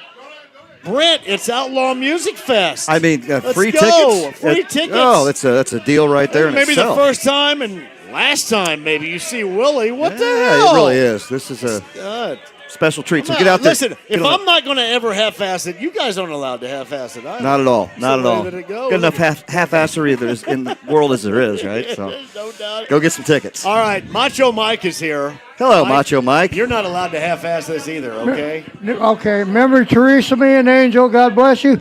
Angel sends you all a big hug. Big hug. It's good to be here. I need a big hug. 33rd year volunteering. I'm still going. Too. I need a huge hug. I'm still going. I love being here and being a part of it. I'm a Cardinal fan. You won't like that. I hate the Cardinals. I know, but it's good to be here. How'd you become a Cardinal fan? Why? I played Little League. 8 years old on the Cardinals. Does somebody not want to direct you to a better team than that? and like I say, bless you and the family, and bless Brett. Thank you. Are you still doing YMCA stuff, Yeah, Mike? not at the ballpark, but I'm still volunteering. You're a good man. Last week I helped out for a walk for Teachers Treasures. Yes! I love Teachers Treasures. And they said tell you hi. Well, tell them. Hannah said tell you hi. Cool. I'm doing breast cancer walk again, multiple sclerosis walk, doing little leagues. As long as God lets me, I keep going. That is well done out of you. There's Music Mac in the house.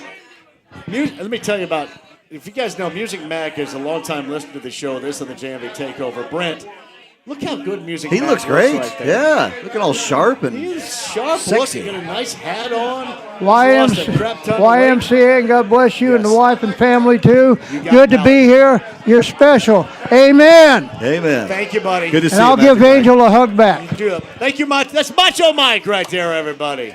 Thank you, buddy. Thank you. Macho right. Mike is in the house. Look at that. I mean, we get all kinds of great people rolling through here, right? Love a lot of people. Did you see Music Mac and how good he looks? He looks good. Man, Looking all man. dapper.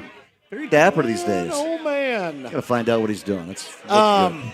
Yeah, so Mystic Waters, Outlaw Music Fest, and we're just, did you check out the Ruoff schedule? What do you think about it? You know, it's man, what an upgrade from last year. I mean, as far as like overall talent and, you know, for us, I mean, for myself, selfishly, you know, seeing Fish coming back and, of course, Dave Matthews Band. I know you're and very excited about that. Tedeschi Trucks. There's a lot of good stuff out there. And you know, it's going to be wild, John, this year. They've taken the entire pavilion and completely taken it out, and they're redoing the entire thing. So it's a $7 million renovation. I'm excited to see what everything is going to look like down there. All the boxes are going to have like little couches in them now and stuff. So we'll have to get out and fancy us a show. It's Brett Halverson, Heaven Hill Distillery, and it's our annual event. There's Derek White in the house right now, too. D. White. We have Major League Baseball season starting, and we just hang out here. By the way, and you're introducing, I think she's looking for new stuff in the introduction right here. We got new stuff, Blackberry, correct? Evan Williams Blackberry. It's our newest flavor. It's out, and it's absolutely unbelievable. I'm enjoying it with a little iced tea. Unsweet tea, unbelievable. Lemonade's kind of the lead vessel. I know you've had a chance to nipple in that. So, it's come on out and we'll get one. Talk about a nipple? I did, somehow that came out. Did you say nipple? Because you're not really, you haven't gone far yet. I need you to. I know. I drank the Larceny and ginger ale in like 5 seconds. I know. It's weird. I am so routine oriented. Yeah. And I get into that, and that goes quick, and then something else, it may take a little bit more time. Well, you know what? Hey, this Thanks is for just the nipple reference. That's what I want.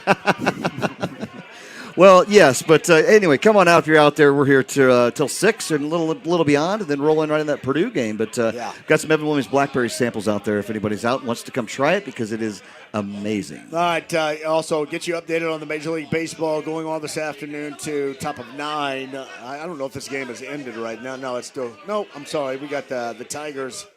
The Tigers and the Padres on that. So I'm assuming some of these games may be complete right now.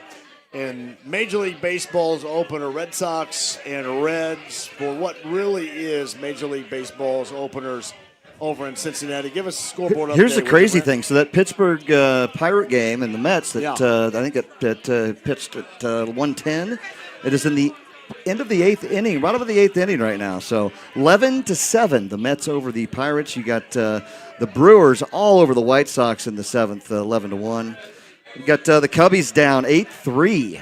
That has been a struggle on opening day in Wrigley Field for the Cubs so far. Yes, it has. The Redlegs and Boston are still scoreless at zeros in the top of the second. So Tucker Barnhard joined us a little bit earlier on his way to Cincinnati. How good! I love talking. He's such a good dude. He is a great guy. Yeah, no so happy that he gets to go there and enjoy. Again, Cincinnati opening day. That's kind of like the pinnacle of what to do in Cincinnati, and he was there for it. And I'm happy that he gets a chance to see it on the other side. And we should mention too, we got the Boilermakers in Texas coming up later on tonight as well. The Sweet 16 is underway. And I'd mentioned we got 4 really good games later on tonight, Brent. We'll get more into this a little bit later on, but since we have a moment or two, let's get into it. You got Purdue, Texas to start out, 7-10, and San Jose. Last check, Boilermakers are 8.5-point favorites with, I think, a point total of 147.5. Is that in the neighborhood of what you're thinking? Yeah, about? 147 and a half. As you're seeing that total, 8.5 is correct. I think Texas. Look at it. This is their 4th game, right? They had the play-in game. They're playing on house money right now, so they're going all for it. I think Purdue's going to come in strong here and really show them who the powerhouse comes down to. I think we're going to see that kind of throughout now. Like I love Arizona against Arkansas. I like Nebraska to up against Iowa. So somebody asked. I was asked that a little bit earlier. You get Iowa the 9 seed and Nebraska the 4 seed. Iowa coming off that upset win in the round of 32 over defending champion Florida. What do you like about this? Nebraska also had to survive that half-court shot that almost went down. They absolutely did. And you know what, Nebraska's defense is strong, right? Then Iowa has been in the past, but I think, that's going to be a lower scoring game. I think it's going to be a defensive battle. Big Ten, right? That's just what you're going to expect for Big Ten. I think I like Nebraska a lot in that game. I think the game that I'm most intrigued on tonight is going to be that Illinois-Houston game. Okay. Illinois, I think they should have been a 2 seed. They're playing well. That line's 2.5. Money's on Illinois, but for me, John, they're playing in Texas. They're in Houston. They're in their home zone. It's going to be a home game for them. So I'm leaning on Houston in this one as well. It's why I look at this with this matchup, and I think it's unique because Illinois is a very talented team, but rarely do you know what you're going to get from them game after game. Now, when you get high-level play, they are as good as anybody in the country, but they can play down and past what their level is. So you rarely know what you're going to get. And with Houston and Kelvin Sampson, as you mentioned, they're a 2.5-point favorite. But with Houston, you know night in and night out what you're going to get out of them. You know you're going to get stiff, stifling defense. You know you're going to get a deliberate, smart, not turning the ball over type of team. So that, to me, is the difference. Because I think Illinois is the more spectacular, more athletic team. Which team shows up for them? I think that is the biggest deal, even if this game is in Houston, as far as this matchup is concerned. What Illinois team shows up? Because if it is a elite-level, shot-making, athletic, have more bigs than anybody else going to the glass, the offensive glass, then that's going to be problematic for Houston. But if that's not the team that shows up, we just always know which Cougars team will show up. And certainly with a help, but really a relative home game for them at the Toyota Center later on tonight. That's one thing they're going to have to their advantage. The other thing is that model of consistency. I think if this game was anywhere but Houston, I think this game would be a pick-em because I think that's what you just said is spot on. I think this is going to be a great matchup. But again, I'm going to tip the hat to Houston. Just playing in Houston, they're just going to have a lot more fan base activity. We know how big that is, especially. And Illinois could travel big for this. We'll have to wait and see. And that's 10:05 tonight. We will get that one. And I think it's a good way to wrap up the evening with. That'll be the last game this evening. All right, let's take a quick break. We'll come back. Brent and I coming up on the other side. James back in the studio. Dev's the on-site engineer. We've got Meg is in promotions hanging around here someplace as well. I should remind you, coming up tomorrow, we are going to be live. And James, you may have to chime in on this because you and I have not communicated face-to-face today. I was in there a little bit earlier and had to bail before you got there. So we're at Ale Emporium in Avon, the brand new Ale in Avon. I don't know, Brent, if you've been there yet or not. I have not had the chance to get there since they've opened, but it's just a beautiful facility, and they've got great people running that show. All signs point to awesomeness. Look at that girl right there. Hi. Oh, goodness. Awesome. Oh, you wanted to say something? No, I said hello. Yeah. We're very friendly right here. Yes, we're very friendly. So, Pleasure. Thank you. Welcome to Joe's Grille. Well, in thank Castleton. you. Yeah. Well, welcome. You're in a good Brett, spot. I think that is a blackberry recipient. Would you like to try a little Evan Williams blackberry? Yes, there you go. Evan Williams blackberry. This is all you have to do is when you come up and you introduce yourself. And That's right. sometimes we're going to get some samples for you to samples try. coming out to you right there. Absolutely right. We'll yes. do that. Hey, quick break and we'll come back. I didn't want to mention Ale Emporium in Avon for me coming up tomorrow. And you've not been there yet. It's only been open for a couple of weeks. Couple weeks now, yes. I talked to Mr. John Schenkel. We were supposed to meet today. I had some things going on, but he's out there tomorrow. I'm going to try to sneak by if I can. But, yes, it's an awesome place. Think you should. Now, James, I want you to chime in here because we thought maybe we'd get Adam Duritz and Counting Crows and Switchfoot from Carb Day on the show tomorrow. Have we heard anything regarding that? As of yet? I have not gotten an update since the last message I got from them. I'm actually just about to shoot another message out to see if anybody has anything for that on us. Yeah, and it kind of that's something you probably going to have to put the wheels in motion a little bit earlier, I'm assuming, regarding that. And that's not you. That's obviously them, and we'll do it whenever they want to. But I think Doug Bowles is going to join us, the Speedway president, coming up on tomorrow's show. Because if you know this, earlier in the week, they announced the Carb Day participation, and that entertainment is going to be good. Switchfoot will open up for Counting Crows, and Counting Crows have a catalog and entertainment that everybody is absolutely gonna love. So Doug Bowles should join us tomorrow. We thought maybe we would get Counting Crows and Switchfoot on the show coming up tomorrow. Certainly Boilermaker recap and so much more tomorrow. That is the Ale Emporium with Coors Light in Avon coming up on tomorrow's show. So sit tight. We'll come back on the other side. More to come after 5. Sweet 16, Boilermakers in Texas coming up later on tonight at 7:10. Got you covered. And the scoreboard updates from the openers in Major League Baseball. That's why we're here at Joe's Grill in Castleton. Heaven Hill Distillery brings us to you on this Major League Baseball opening day. The stream, the app, AAA Membership Lounge via YouTube Live. I want you guys to stay right there because there's more to come. 93.5 and 107.5 The Fan.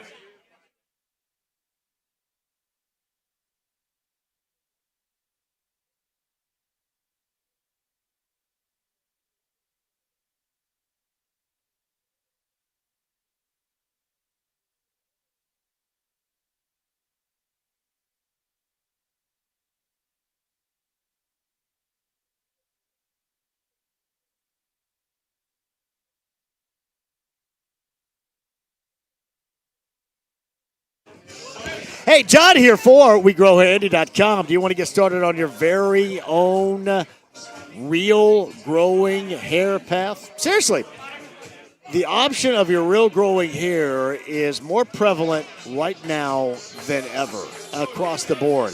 You want to get started? Yes, you do. So get started with my friend Darren Andrews, 317-522-2995.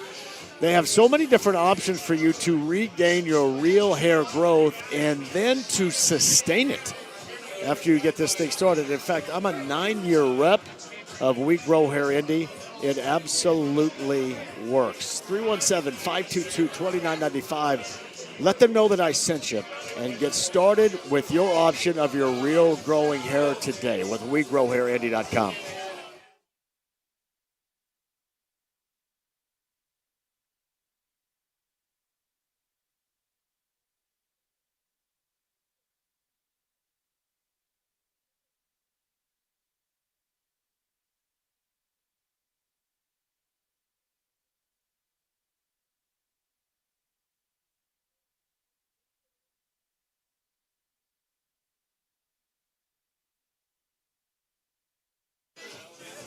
Big Red Liquors, 100-plus locations, state of Indiana, one near you. Big Red Liquors also sponsors and powers the JMV Takeover every Saturday night.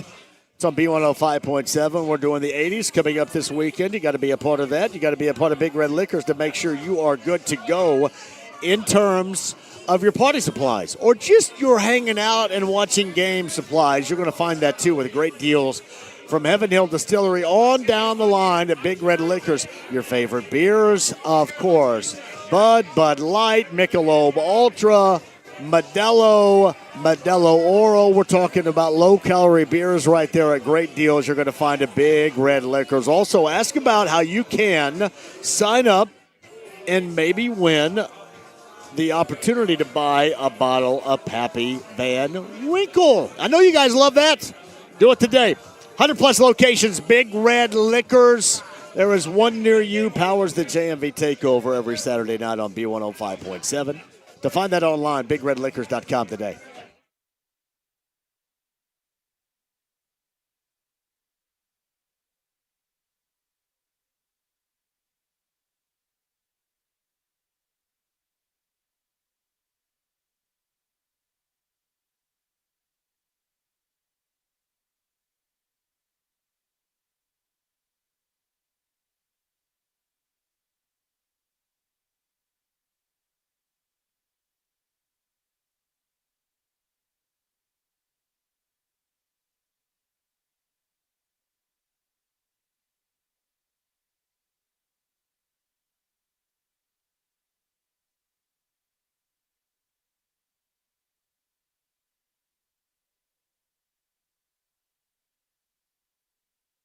The Ride with JMV. We're putting the band back together. Forget it. No way. We're on a mission from God. 93.5 and 107.5. The Fan. I'm John. I'm really glad that you're a part of the show today. Mike Chappell coming up top of the hour. Joe's Grill, we're in Castleton. If you guys have time to stop by, we would love to see you there. Or here, I should say. Not there, but here. Hey, tomorrow I mentioned Ale Emporium. We're going to be in Avon. It is brand new, the Ale Emporium in Avon, coming up on tomorrow's show with Coors Light. And James just told me, I thought maybe we would get the bands from Carb Day, but evidently that's going to be pushed back. So push that back with the Carb Day bands. At some point, I'm assuming we'll talk to them. Doug Bowles, I do believe, is going to join us coming up tomorrow. And I also, as I mentioned a little bit earlier, I'm out next Tuesday. And Jeff Rickard is going to do the show next Tuesday for me. And we had originally put Iron Eagle, the voice of the Final Four, on the show. But James moved Iron Eagle back to Wednesday. So Iron Eagle is going to join us, the voice of the Final Four, coming up on Wednesday. And, of course, we are, per usual, out and about coming up next week and would absolutely love to see you a part of it, too, as you have been yesterday downtown with Coach's Tavern and Tommy S., and today up here to open up Major League Baseball season with our friends at Joe's Grill. We are in Castleton today with Heaven Hill Distillery. They're unveiling the brand-new blackberry flavor.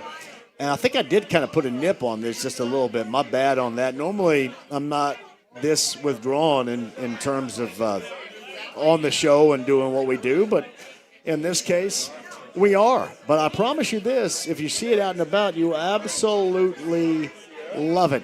We do have updates coming up for you in terms of the afternoon baseball that's going on. Of course, in Cincinnati with the Boston Red Sox, we talked to Tucker Barnhard a little bit earlier. He was on his way over there, the former Major League catcher, most notably the former catcher of the Cincinnati Reds, was on with us. That podcast at 1075thefan.com. We also talked to Bobby Buckets, Bobby Riddell, Boilermaker Radio Network a little bit earlier, San Jose, Derek Schultz a little bit earlier in San Jose, because we have the Boilermakers in Texas, Brent Holverson, coming up at 7:10 later on tonight. Game number 1 of the Sweet 16. Isn't it amazing? And then next weekend, we're going to have the Final Four here in Indy, and hopefully we'll see a little Purdue run through. I think they're going to have a little problem. They got to get by Texas tonight, but they're in that tough bracket with Arizona, John, and I got Arizona. I think Arizona is kind of the my lean for the to win it all this year. And then, like mentioned earlier, haven't won since 2001, so 25 years. Could be a quarter century of comeback, if you will. Very talented group, and they have really all that you need, including the bigs, to get it done. They do. Hey, what about tomorrow's games? You taking a peek much into tomorrow's games at all? When you got yeah. Well, I mean, Dusty May is a good friend of mine. We talk about this all the time to the point I think people get tired of hearing about it. But Dusty May in Michigan. Obviously Michigan, Alabama. Alabama was a team that not a lot of people really thought too much about. They just played really well, played themselves into the Sweet 16. So you got that matchup, and St. John's and Duke, of which you talked about a little bit earlier as well. Yeah, and hey, Duke, just depends on if they're going to have their both bigs back, and I don't know that they are. But St. John's is playing some ball right now. They are. They're a hot hand. I actually like. I mean, I'm going to take the plus 6.5 in the spread, but I kind of think they might win the game outright. Personally, I just don't. I don't see Duke getting through there.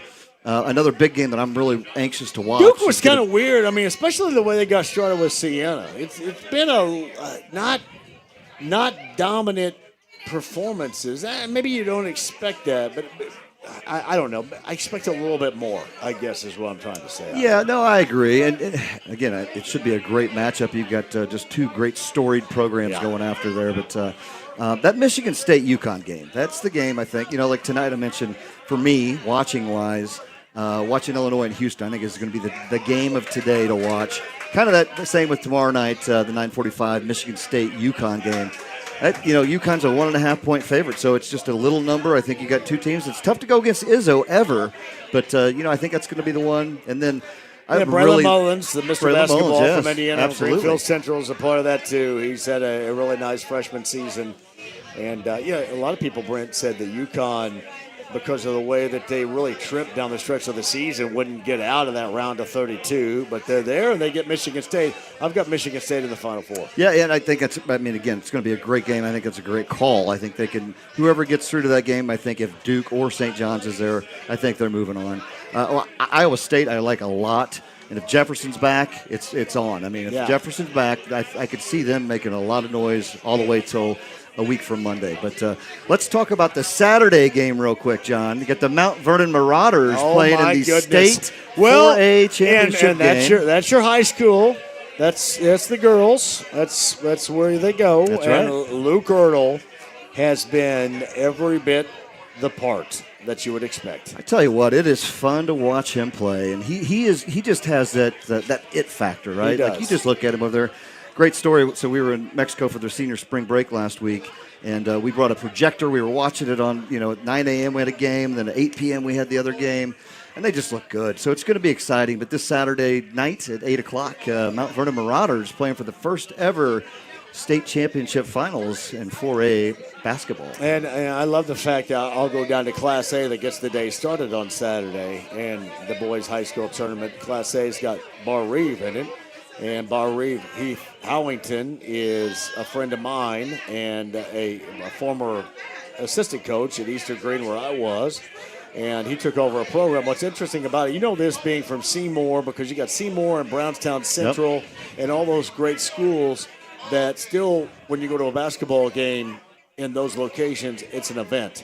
And that's exactly how it is in Montgomery, Indiana, at Bar Reeve. It's still an event, and it is going to be absolutely packed coming up on Saturday. It's just pretty special. See all these kids get to this point, right? They're going to play in Cambridge Fieldhouse. You've got all the gig was going on. We're buying tickets online as soon as they got it announced the other day. It was pretty exciting. It's going to be fun. It's going to be loud and proud. And right before the Mount Vernon game is the 3A, which is Cathedral, which had a couple of Mount Vernon Marauders that had transferred.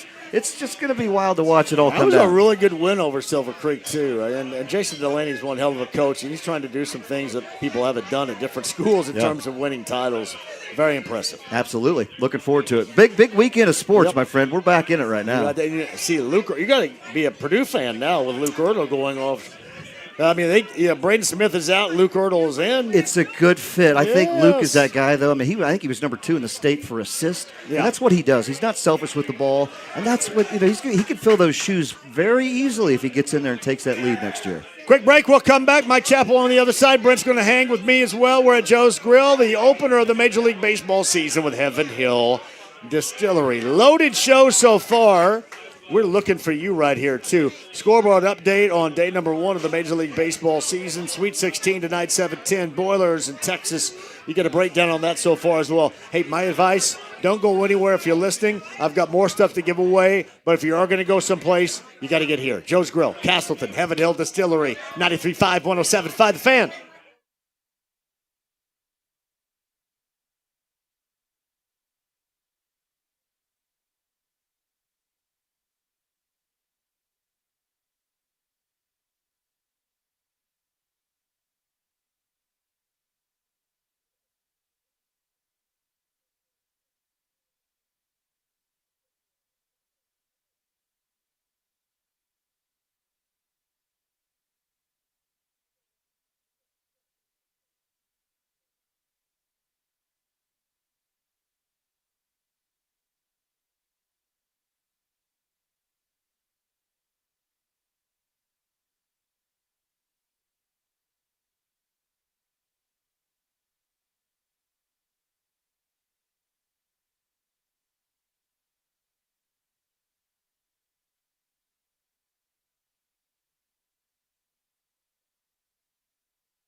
2026 State Farm College Slam Dunk and Three-Point Championships. Have you highlighted the date? Friday, April the 3rd, 7 o'clock at Hinkle Fieldhouse.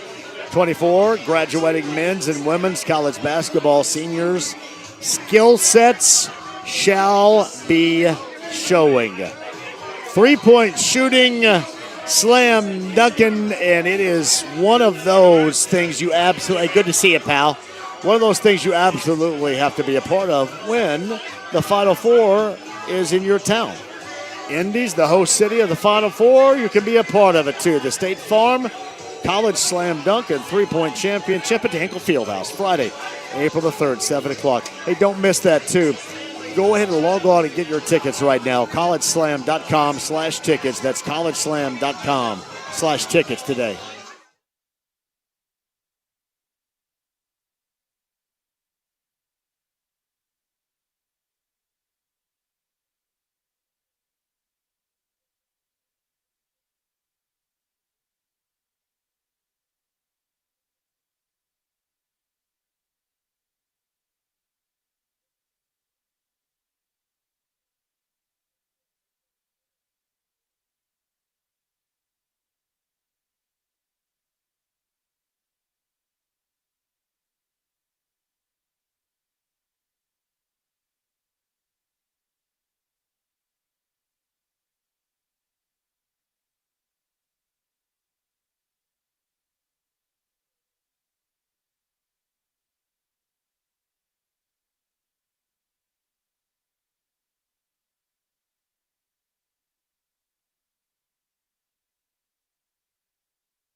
Hi, I'm John here for the District Tap. You got two locations, Clearwater Crossing. That is on the north side. I have TVs everywhere. Damn good food, happy hour specials for you, too. On the north side, hey, by the way, if you're going there to the north side at the District Tap later on tonight or this weekend, ask for Sammy.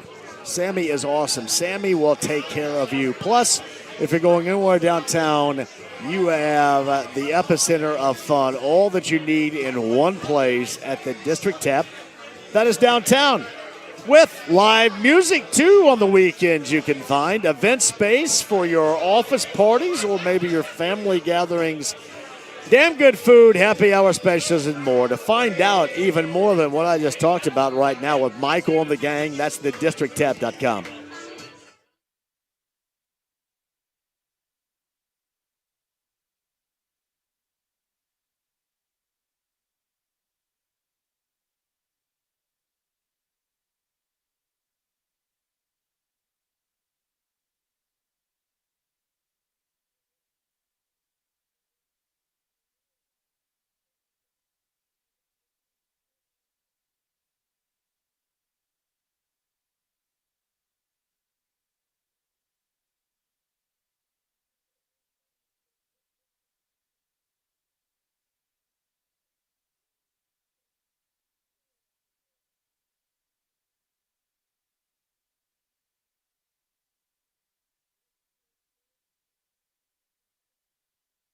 The Ride with JMV. You get nothing. You lose. Good day, sir. 93.5 and 107.5. The Fan. God bless the mute button on this show right here. That's beautiful. Hey, by the way, I want to remind you guys, the Fan Invitational 2026 golf outing is on April the 3rd. I knew James was going to get all aroused on playing. Pantera coming back in right here. April the 30th. You got Legends Golf Club, Franklin, Ted Bishop's place down there. It's going to be fun. We've got the hoop shoot against me. So if anybody out there believes they're a better shooter than me, a couple of things here. A, you're going to get your chance to prove it. But B, your ass is going to get dealt with by me because we will have a shoot-off down there too. Eating, drinking, golfing, playing hoop shoot, all that and more. Legends, the Fan Invitational 2026 golf outing presented by Franciscan Health. Log on and make sure you're a part of that because Sierra's going.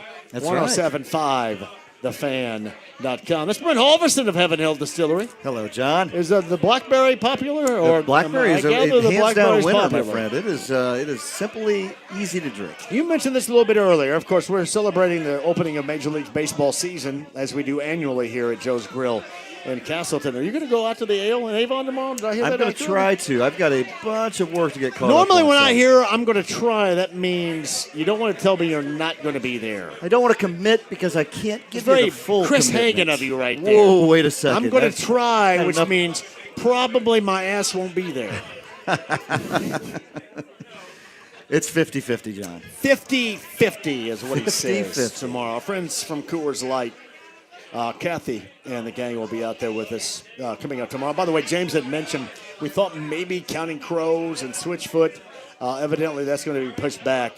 So that will be a lot of Boilermaker recap from the Sweet 16 with Purdue and Texas coming up later on tonight in San Jose. And a lot of your Friday fare. I do believe Doug Bowles will join us coming up tomorrow as well. Maybe Brent Halverson. Hey, as he says he's 50-50. Maybe. I'm going to try, my friend. I'm going to try. All right, Joe's Grill. We're in Castleton. All right, Heaven Hill Distillery, opener, Major League Baseball season. What can people get here before we get to our next guest, Brent? I'll tell you what, come out here and try the Evan Williams Blackberry, and it is outstanding with lemonade, or I'm drinking with iced tea. It makes for a nice kind of like just refreshing day drink. But they've got everything under the Heaven Hill umbrella here, as we all know, our fan favorites with Larceny and Ginger, which is yours. Favorites. We've got all kinds of good stuff, Lunazul Tequila, Deep Eddy Vodka, you name it, the list goes on and on. But get here and try some of this Evan Blackberry because... Brent noted, too, that, and maybe most accurately, I've got a nipple on mine. You do? Right here. I'd like to see you do something with that, John. See, let me tell you this. There's some inside jokes going on here, and you're missing out because you're not here. That's right. That's that the is problem. correct. The reason why you're missing out on the inside jokes is because you're not. You got to get here to see what it's going down. You do. Meantime, on the Andy Moore Automotive Group hotline, let's bring him on board. I don't know how much juice or news we have regarding the popular NFL team around here, but certainly been around here long enough to know just how substantial this Boilermaker team and run is going into the Sweet 16. That and more. The Pride of Beech Grove, Mike Chappell from CBS 4 and Fox 59's on the Andy Moore Automotive Group hotline. Yeah, I know you've seen so many because you used to cover Anderson and Troy Lewis being from Anderson and was such a standout at Purdue. This Boilermaker team would happen to rank with you right now, not so much the senior class, but this Boilermaker team would rank for you in terms of what you have covered in the past. Where, Mike, as we get into it now? A good question. Purdue is a team that they're hard to gauge because they've been good, almost very good for so long. So your Sweet 16, you think, what's the big deal? They're always there. But boy, you ought to appreciate that. And again, I remember the Troy Lewis years. Was that Mitchell? Was it Mitchell and Stevens when they were so good with that group? Oh yeah, it was Lewis, Mitchell, and Stevens, and that's why I mentioned Troy Lewis because you spent so much time in Anderson covering that, and that's when high school basketball in that community was as good as we've ever seen. Best pure shooter I've seen. He and Mark Barnheiser, as just a shooting. You put them out in a horse contest and you'd play forever. So, yeah, I think it's really cool. And with Purdue, again, they started strong, and then they hit that lull, and even the lull late, and then they've gotten their act together. And speaking of the shooters, as long as Fletcher Lawyer's knocking down shots, they're tough to beat. They just are. Yeah. You can say it with any team when you're a three-point shooting team or when you need to be a perimeter team, because then the pieces fit. And when the pieces don't fit, when the shots aren't dropping, and then everything gets kind of off kilter. But I like what they're doing. I just hope people, again, appreciate what they're doing. It's kind of like the Colts back in the 2000s, where you get so numb to 12, 13 wins, and but you didn't win the big one, and you didn't make the Super Bowl, but you were always right there. Purdue always seems to be right there. Now next year it's going to be really interesting how they reload. What they're Luden, Braden Smith, and I've been watching. Again, we've talked. My grandkids are in the Mount Vernon system, so I followed Luke Ertl, and he's like a lot of kids that when I was covering the high schools in Anderson back there, where you watch warm-up and you just knew that kid or this kid or that kid was the player just because of the way they carried themselves. You know, the Stu Robinson, the Ray Talberts, and the Jeff Garys. This kid Ertl, when you watch him warming up, you say, yeah, that kid there. You just and then you watch the game and he gets 25 and you think, is that all you got? Well, it was 25 and he made everybody better. So I that's what's really cool to watch, and I'm interested in how they reload losing this senior class that's done so much. So yeah, they're fun to watch. I just hope people appreciate what Purdue's doing over this sustained time. Man, left-handed dudes throw a wrench in your plans too. Yeah. Oftentimes, You especially don't early see in them that much. matchups. Yeah, they just do. So Mike Chappell of CBS 4 on Fox 59. He's on the Andy Moore Automotive Group hotline. I mentioned the Boilermakers and the Longhorns of Texas tonight at 7:10 from San Jose. The first of 4 in the Sweet 16 coming up later on tonight. That really all 4 are incredibly good matchups. There's not a lot to talk about, right? It's kind of weird, right? You're talking about the Colts, and we know what we know right now. And then if you look ahead to the draft, there's no first-round selections. It's really a weird thing. I guess the only thing there is really to bring up is the fact that we have owners' meetings coming up at the end of the weekend and early next week. What would be one thing that you would want to know from Carly Ursay Gordon if you were out there and you had a Q&A with the Colts owner and certainly the loudest voice there? What would you want to know? Yeah, I don't think she would answer it again. Does it go back to the sense of urgency? What does that mean? Does that mean, playoffs or else, playoff or boom? So and I don't think she'll get into that. You'd like to kind of delve into her trust and faith in Chris Ballard and Shane Steichen. But I think, again, like with everybody in the organization, they sort of bought in to this year with this group back when they made the Sauce Gardner trade. It just reset things that, okay, Daniel Jones, we're going forward, Daniel Jones. This was obviously before the injury.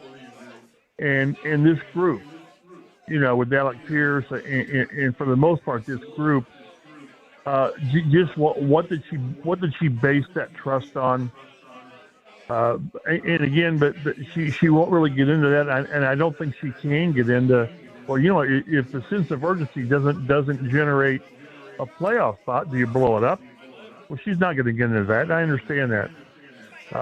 And with Chris Ballard, I'd like to ask just about how the offseason has unfolded, and again, just maybe how in detail the Alex Pierce and Daniel Jones negotiations went, because again, they were intertwined. Not so much Daniel Jones, but Alec Pierce. He made it very clear that he would come back here if Daniel Jones was here, and that went up to the transition tag. How maybe they could have lost both guys.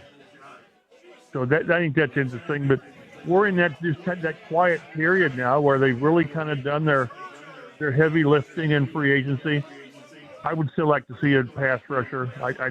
They need a pass rusher, and I'm not holding my breath in the draft. We've been down that road too often. So and how Chris views the roster and what does he need to address in the draft, and he gives you some ideas. But they've done the heavy lifting. I mean, we can argue was it the right moves, the wrong moves. They've done what they wanted to do, minus the pass rusher. And they made the move on Trey Hendrickson. They made the move. They pursued Trey Hendrickson until Baltimore, backed out of the Max Crosby trade, and then it just threw everything up into shambles. So that's kind of where you'd like to get. I've been to the owners' meeting several times, and as a beat writer, there is no better time, whether it's going to be Joel or Steven and James Boyd, they'll go, and the hour you get with the owner and whatever time you get with Chris and Shane Steichen, it's invaluable. the time you spend face-to-face and you can really ask questions. Sometimes you get off-the-record answers, but it gives you background. It is the most valuable time for a beat writer there is. And, again, I enjoy all the times I went. I won't be there this year, but it's invaluable. And, again, I'm really curious to what Chris gets into, and more so Carly, because I just don't think she's going to be as revealing as her father was. Her father was always a treat talking to Jim at the owners' meetings, because you kind of knew where you started, and then he just went off into the wilderness and talked. Yeah. And sometimes he came back to the topic, and sometimes he just talked. But it was always entertaining and informative when Jim Irsay talks. So Mike Chappell, who joins us from CBS 4 Fox 59 on the Andy Moore Automotive Group hotline. Are you curious at all about the finances moving forward? And what they have, what they're dealing with, and how comfortable they are financially. But you mean like how firm they are financially? Correct, 100%. Yeah. I suppose. Yes. I'm not so. Yes, I am, and I don't think they're going to share that. I really don't. I know they sold a good portion of Jim's collection, and they got whatever I saw, $93 million. Maybe that goes towards whatever they. I've said this from the start. These are very smart people. They've got smart people working for them, and they knew this time was coming when there would be a transition from father to daughter. They knew that, and they probably knew sooner than later it was going to happen, just because of Jim's history. So whatever, and this is way out of my expertise, but whatever steps could be taken to lessen the financial hit of an inheritance or whatever, they had to have taken. They didn't wake up the day after Jim passed and said, "Oh my gosh, we got issues." They did their homework. They did whatever steps to alleviate that. Now, whatever remains, I don't know. But yes, I'm interested because if there would be severe ramifications with the transition of ownership, then you're wondering, well, will I sell part of the team and all that? They've been dealing with that for the last 5 years. I don't know how I don't know how soon this would have taken place, but he and Jim went through this with his father. So these are super smart people when it comes to running a $1 billion organization. Yes, I'm interested. I'm curious. But at the same time, anyone, like somebody asked, well, how are things different with Carly running the team? Not different at all, because she's been doing this for the last, 2 or 3 years with Jim being in failing health. So, yeah, I'd like to know where they are. I don't think she gets into that at all. Now, if she does, great. But I think those are questions that need to at least be asked somehow. But I just don't think she's going to give details on what the background and the behind-the-scenes financial works are. Mike Chappell joins us. Before I let you go, do you have a target? Any targets, positionally speaking or otherwise, for the draft? This thing, I wanted to pick up a little bit of steam. But, Mike, it just feels like without a first-rounder with this group and what we know right now, there's just really no juice there. No. See, I'm one of those guys. I'm one of those guys pushing for a Jonathan Bernard trade. He's probably the best available edge rusher. It would take a trade. But after that, no. They need linebackers. These guys are very good at drafting linebackers. Normally with Chris, a second round's too soon for a linebacker, but they got Shaq Leonard, and that worked pretty well. But they need linebackers. They need a pass rusher. They need a safety, and I think they need a receiver. They need to help replace Michael Pittman's volume, his 130 targets a year, and those are the positions. I'm still a little concerned about right tackle with Jalen Travis. Because I don't know what the depth is behind him that's very enticing. So all that they've done, I think they've done a really good job with getting younger and maybe a little better in the backup positions. But they've still got probably 3 or 4 starting positions on defense they need to address. And no doubt about that. It's just weird. This is the most, I guess, how should I put this? Lack of juice or enthusiasm this time of year regarding the draft that I can remember, Mike. Well, again, whenever you don't have a first-round pick, I mean, at least when you've got a first-round pick and it's 15 or 16, you can target a guy that might fall to. But when you're in the second round, it's more what position you think might be there. You know, will it be a receiver? Will it be a defensive lineman? Will it be a safety? That seems too soon for a safety for these guys. But no, you're right. At least when you've got a first-round pick in the middle of the round, you can speculate here. You really, and they're not going to move up into the first round. That'd be crazy. They're probably going to try to move back and get more picks. But you're right. There's not much buzz here, and this team needs buzz. It just does. There's no vibes around this team right now because of all the uncertainties, primarily with Daniel Jones, and that's going to last until OTAs or training camp when we'll get a better idea. But you're right. There's not a lot of buzz. And it's never a good thing when there's a little buzz around your team. No doubt about that. All right, Boilermakers, Longhorns tonight. Mike, what do you got? Purdue. Now, next game's what, Arizona? Arizona or Arkansas, yeah. Wouldn't it be great if Purdue drives 45 minutes for the Final Four? That would just be outstanding. Again, when you get senior classes that stick around and they get to this point, boy, take it a few more steps and really enjoy the stage of the Final Four. So, looking forward to that. Mike Chappell, he's of CBS 4 and Fox 59. I'm sure we'll have tidbits regarding the owners' meetings that are coming up, and we'll talk about that and then some coming up next week at this time. Mike, I appreciate that. You have a great weekend. Enjoy Purdue and Texas later on tonight. Hey, make sure you're weather aware tonight because it looks like storms are coming in the area. Weather aware. That's 87 degrees today. Are you crazy?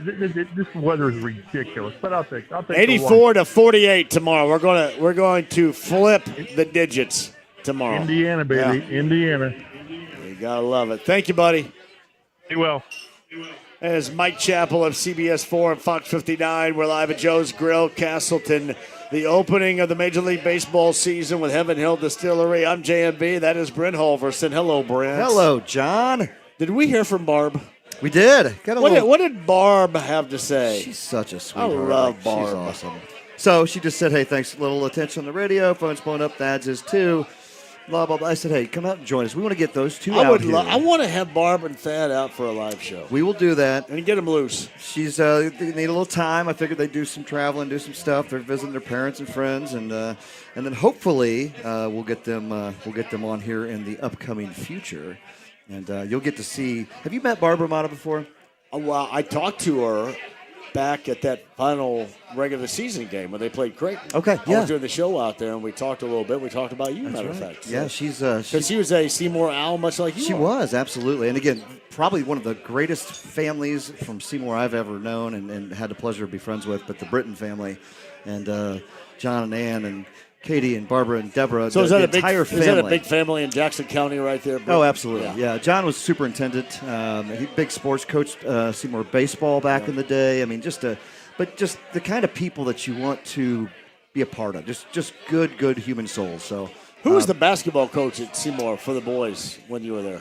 That was. When was Wow, John, it's a curveball for When you was right now. Steve Brett the coach at Seymour? Steve Brett, because he was also a longtime coach at Bloomfield from my county. I think also a coach at Lagodi. But I think he spent some time at Seymour. That may have been at some point in the late 90s, early 2000s. Yeah, I left in the early 90s, so I'm not really sure. I can't even think right now. I'll get back to you. Well, hey, this is what I like to get right here. This is on the text line. Hey, James, did you see that? Hey, good to see you, buddy. How you doing? Did you just see this on the text line? Good day. I'm reaching out regarding your Kia Sorrento coming from Mesa, Arizona, as we currently have an available carrier in the area. I don't think I have a Kia Sorento coming to me from Mesa, Arizona. Look at that. Maybe I do, but if you go ahead and break it, I guess. Hell, I don't know. That's what it says right. Hey, James, do we get spam on the text line? I didn't know we got spam on our text line. It's looking like we do because this number has actually reached out a couple of times since July with just a whole bunch of, I don't even know what, stuff about Gibberish? trucking or something. Really? Oh, yeah, there are some other ones there. Yeah. Hey, this is great. Back on March the 5th. I guess we do get spam on the text line. Hello, Pinto. Seriously, hello, Pinto. This is U.S. Star Trucking, LLC. Your exclusive transportation quote is ready. Pinto. There's actually one from January, too. They keep reaching out about a 2011 Kia Sorento. Hey, just go drop it off, put it from my house, I guess. Hell, I don't know. All you got to do is click the link, John. It'll be here I'm tomorrow. sure it will. Tomorrow. Yeah, I'm sure. I'm sure that it will. Hey, all right. Speaking of click the link, you don't have to do that to be here. You can just join us, walk through the doors. Joe's Grille. We're in Castleton in our annual event with Heaven Hill Distillery, the Nally and Miller Major League Baseball opening extravaganza. The Tigers are rocking right now. That's Ryan Miller. Very excited about that. I think we heard some Miller cackling over there after the latest Miller home run cackling. shot. Yes. 8-0. The Detroit Lions, top of 5. Dylan Dingler goes yard right there for the Tigers. Miller too. said he's buying everybody drinks, I think he said. Is Miller buying everybody drinks? Oh, yeah, man. Hold him up to that. Hey, There's no Clint doubt about Mondilligan. that. Yes. Hey, by the way, afternoon baseball that's going on right now. We're not going to forget about you guys. Need to updates. Orioles 2-1 over the Twins.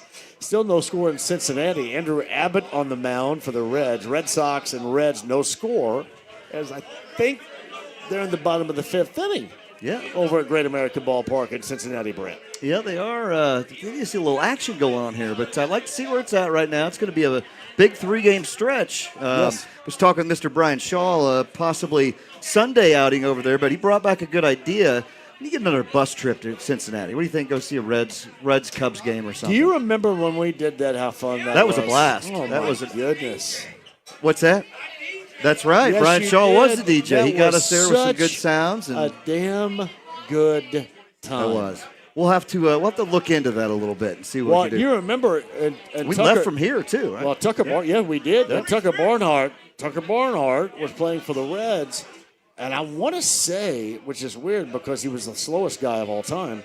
He got a triple, I want to say. Remember, he pointed up that we were all cheering, and he pointed to us over I there, remember that. which now. was awesome right there. So, man, no, those were good times. Those were good times. And again, hey, hopefully we get a little something going here and get the season kicked up a notch and get us over there. Right from Joe's Grille. We'll leave right from here again. How about that, Nally? Bus trip to the Cincinnati Reds game. Now's how's this going so far today, too? I'm thinking this might be, well, we always say every year it's one of the biggest ones, but I think it's pretty darn good. Pretty large, man. You know what's cool, though? It's great people. It's great people. Oh, You've got every team represented. I mean, this is best little bar in Indy, Joe's Grille. Yeah, you got Pat Powers over there. Look at him. He is going to be wearing some Cincinnati Reds gear, he Yeah. told me, because of the... From Eddie's in Noblesville, you got T-Sut from Coaches. How'd you know that? The entire mortgage team from Supreme Lending. Hey, can I ask you? Brian hey, Shaw Niles, and Reds. This is for Niles and Miller right here. This is one thing that I love because you get people that have ownership from other establishments in your place. I love the way you guys all hang out with one another, man. It's not even like it's you guys are all together. That's a cool thing. When you got to deal with Pat Powers up at Eddie's, and it's Well, I mean, Tommy S is Tommy always S here. from Coaches. I mean, he's just Tom's just a cuddle bug, you know, like he's the nicest little guy you've ever met in your life. And it's don't shake his hand. I'm telling you. Cowboy, how about all the jerseys and the hats? Yeah, it's a good look. Got Cardinals and Dodgers. Cubs didn't get off to a good start today. 10-4, they lose You got the at home. Stankies. And the Red Sox. You got Red Sox. The You got Red Sox Yankees. and the Reds. Brewers 14-2 over the White Sox early today. No score. Angels, Astros, bottom of the 4th inning. Mets, that's Nally's Mets, 11-7 over the Pirates. Is that game finally over? That was the longest. Took Skeens out in the first inning. Took him Top out. of 5, Phillies 2, Rangers nothing. as well as we get started and started on the right foot with Major League How Baseball. about that? Right? How about that? I have Evan Williams BlackBerry. Yeah. I'm so happy that He made the driver fun of me is because he picking said me I up. had a nip on it right here. So I went back to the old standby. Larson, What do we got, about Larson 30 and more Ginger. minutes? Yeah. What do we got, about The real 20, nip 20, was 30 something minutes? else right here. Do you see where that came from, I know, man. I was trying to tell you exactly what that was. All right, guys, hang out. We'll come back with you on the other side. Keep in mind, we got 4 Sweet 16 games tonight. That starts with Purdue and Texas, 7:10. So when we bail from the air here, you got to make sure that you're either here or you're a part of it. And I believe we will have storms on the inbound, too. Around 9 o'clock. Do we have jacket off weather officially What? coming up later? I don't on think you can tonight? say that on. No, I can. Oh, and I'm when the no. And you're worried about when FC. the jacket. Oh, my when bad. the jacket. My bad. That's I what misheard happens that. when somebody like you takes it the wrong direction. It's a spelling issue, I think. I heard it the way I heard it's a it. jacket, and they take it off. Oh, I got it. And they're just going with their button down. At the I top. heard it way differently. Say it again fast. Jacket off weather. Thank you, Clark. Storms are coming in until 9 to 10. All right. Purdue will be on, and everybody's going to have a great time. Let me hold my breath on the Ryan Nally AccuWeather forecast. He's right taking there, Lizzie buddy. Monroe's Well, spot. Lizzie Monroe from Ivy Tech Meteorology. I mean, I learned it from her. She'd be proud You got that all you said slick that, fireworks in here. Have you ever thought Phantom fireworks is anything? All slick. Hey, quick break. We'll come back. We're getting loud. We got a final 30 for you. 239-1070 if you want to bust in. I mentioned 4 games in the Sweet 16 later on tonight. You got Arizona and Arkansas, also at San Jose. The Houston matchups are not bad either. Nebraska and Iowa, Houston and Illinois. 3 Big Ten teams going down at the Toyota Center in Houston for that Sweet 16. Updated on that and more. Hey, don't go anywhere. The Stream the app, H3 Radio, AAA Membership Lounge, via YouTube Live. We're right here for you. Joe's Grill, Castleton, Heaven Hill Distillery, 93.5, 107.5 The Fan.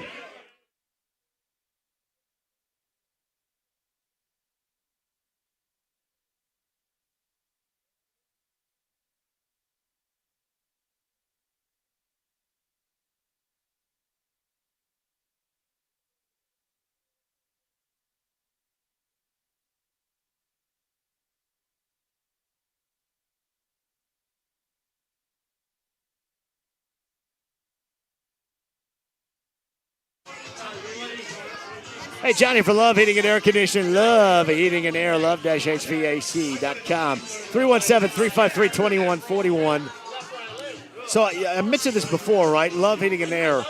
Making sure that you are right with what? Making sure you are right with how your system is working going into the consistently warmer weather months ahead. All right? So get that system checked up with John and Chris Love today. And if you find out you need a repair, $138 off the service fee if you mention my name.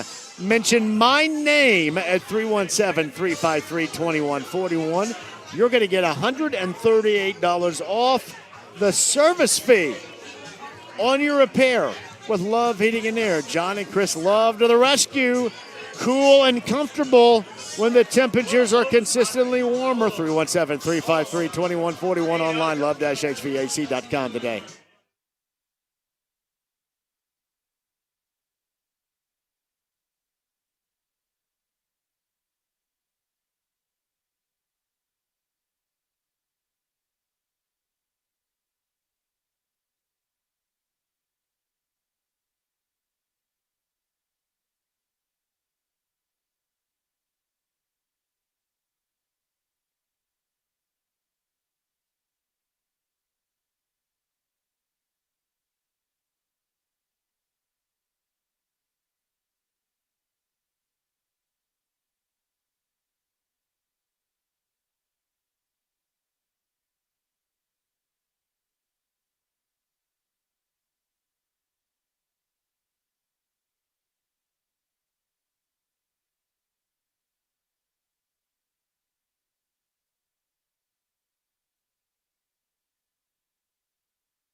Hey, I love, by the way, too, that's Greg Rakestraw on the call, the IHSAA Boys High School State Finals coming up this weekend. I believe this is a date in history in 1988 that you had Concord and Muncie Central in one of the greatest high school championship games. That was single class back in the day that I've ever seen.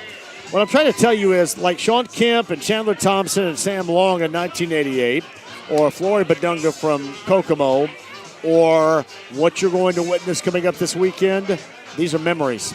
These are lasting memories. They're going to be with you forever. Hoosier Hysteria is live, alive, and well, and you can see it coming up on Saturday.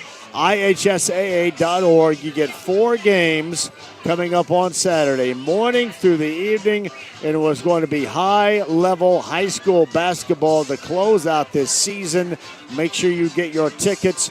Make sure you're a part of history today. IHSAA.org.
The Ride with JMV. It's 106 miles to Chicago. We got a full tank of gas, half a pack of cigarettes. It's dark, and we're wearing sunglasses. Hit it. 93.5 and 107.5. The Fan. So Daniel Tosh, next week, he's a comedian. He's a funny dude, right? Yes. IU Auditorium in Bloomington. You a big Daniel Tosh fan? Awesome. Yeah, he's great. I'm going to watch this right now, too. Text line at 317-239-1070. I get this guy being a horse's ass right here a little bit. So, James, get past the horse's ass, and then let's get somebody some tickets to see Daniel Tosh. 317-239-1070. Text line number 30, Daniel Tosh. Let me see this thing moving. Last time I mentioned I was a little bit discouraged because there was a little bit of a half-ass vibe going on, and I don't like it. We don't do that here. They do that other places. We don't do that here. We come full tilt all the time. 317-239-1070. Daniel Tosh. I realize a little bit douchey maybe, but he's funny. What? He's funny. He is funny. Absolutely. IU Auditorium. You mentioned you remember Tosh 2.0? Tosh? No. No, I was gonna say they did that with the Outlaw Music super Fest. fortunate. I think some people think Tosh is a little douchey. Really? So I was very fortunate because Nick Hall, Coach Ken Murphy, he's my best friend in the world. Right. And he introduced me to Daniel Tosh years before even the show came out. We were watching him down at Is he a cool guy? Crackers Comedy Club. He was the funniest guy to control a room you've ever met. Like, he was absolutely inspirational. And, I mean, that's now Coach Ken. Hey, Coach you're Ken selling this him. thing. Look at the text line going I wild hope right now so. because Dude, of you. Can I text this? Can I be in on this? Why don't you? I would love to win. I just have to text it, though, right? No, 317-239-1070. Here we go. No, call it or text it. Text it right now. Text it. I don't know, man. I don't know if you want to do this, Jay. Hey, put freaking Miller on here so we know who it is. 239-1070. I don't know if you want to do this, Jay. Miller. You don't think I do? I mean, boom. I will take, dude. Daniel Tosh. I want to see this thing Daniel pop up Tosh right is here. one of the absolute most outstanding comedians I've ever seen in my life. Where's Nick? Hands down, that's absolutely Coach silly Kid. that you've had any kind of freaking backlash on that. He's the best. So you sent that. I'm going to see. Oh, there it is. You put Miller. Boom. It's on me. There it is. Yep. It took like 20 seconds, but it's here. Yeah. I see it right there. I would love those tickets. I think take you're them. slotted in about 25th right now. Don't sign up, anyone. I want those. Somebody put Jacket off weather. Jacket off weather. Which I love. That's awesome. Take the jacket off. This, What? guys. The people that listen to this show are awesome. Oh, though. absolutely. There may be a sprinkling of cranks, but for the most part, they're really awesome. Usually they show up. The cranks can show up. No, the cranks don't show up. They just keep firing away. And no, it's okay though, because that's somebody's personal opinion. But man, hey, look right here. I get the FU right here too. Jeff Rickard's going to be really offended by that when he sees it tomorrow morning. I don't know if that's going to win. That wasn't color 30. I don't know if Miller can be offended or Nick Hall. Every time that I come on your show, it's amazing. The outpour of love that I get from all of my friends that I haven't talked to, and they're like, Miller, I heard you on the radio. Wow, what a face for radio. And I'm just like united by that kind of love and support from Hang on, my let me Google friends. that word. And I hope people realize that this is sports talk radio in a nutshell right here. Yeah. It's talking about everything. We're live at a great place, Joe's Grille at Castleton on Major League Baseball's opening day. Purdue now's in the Sweet 16. And I'd like to say This is sorry Sports for Talk last Radio. year for the FCC violation. That's all right. I think we were at Free Spirit. What'd you say? I've had to write. no, man, I think you know how many letters I've Say had it to louder. write Yeah. to this? I had to write to the FCC last year during the Pacer playoffs because some guy from Spain came on and dropped like 5 F-bombs. But I didn't really understand it because I can't hear very well and I couldn't understand him. But I had to write a letter. Did you really? Yeah. Wow. Very sincere letter. Did you write it? Or did you have AI write it? Are you an AI guy now? AI No, guy I am now? not. Have I you can ever? do a Dude, couple so many of people are things. AI people. I I don't know. I know. So what do you do when Tom Sutton from Coaches downtown gets when Loose? he gets fired up? Like, what do you do with that? No, it's all good. He doesn't cuss. He keeps Have you been He with keeps Tom? it Have you between the lines. been with Have you Tom? hung during out the with Tom Vikings Sutton? interception. Listen, I go to games, and when the Pacers, they beat the Bucks, they came from behind in the postseason. Tom had left. Tom got mad and left. And I Shocker. sat there and going, hey, I think I'm going to watch. And then Halliburton 'Cause he was raised it up to mad. win it. He was mad. He's the most angriest little guy. He's an angry little guy. We love him, though. Look, I got A-Hole right there. I got Vincent's 83. Look, boy, Dale the Dugdale blank from up. Kincaid's Was that the Market. playoffs, Hallie, or was that the? I like the Kincaid's in the house. The Brickleberry was the blank right there, too, for you. Brickleberry. I love it.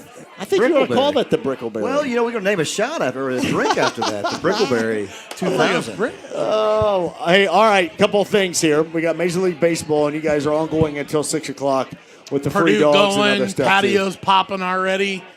Just shout out the Free Spirit, Joe's Fishers, Joe's Westfield, all the way till next weekend. It's on. It's about time for you to buy another bar. No way, Oh, Jose. boy. I told Sherry Nally a little bit earlier it's about time for you to buy another bar. Shouldn't talk to her. Shouldn't talk to her. My son Max, shout out to Indy Card Exchange. Yeah. Steve, if he's still here, like Indy Card Exchange is amazing.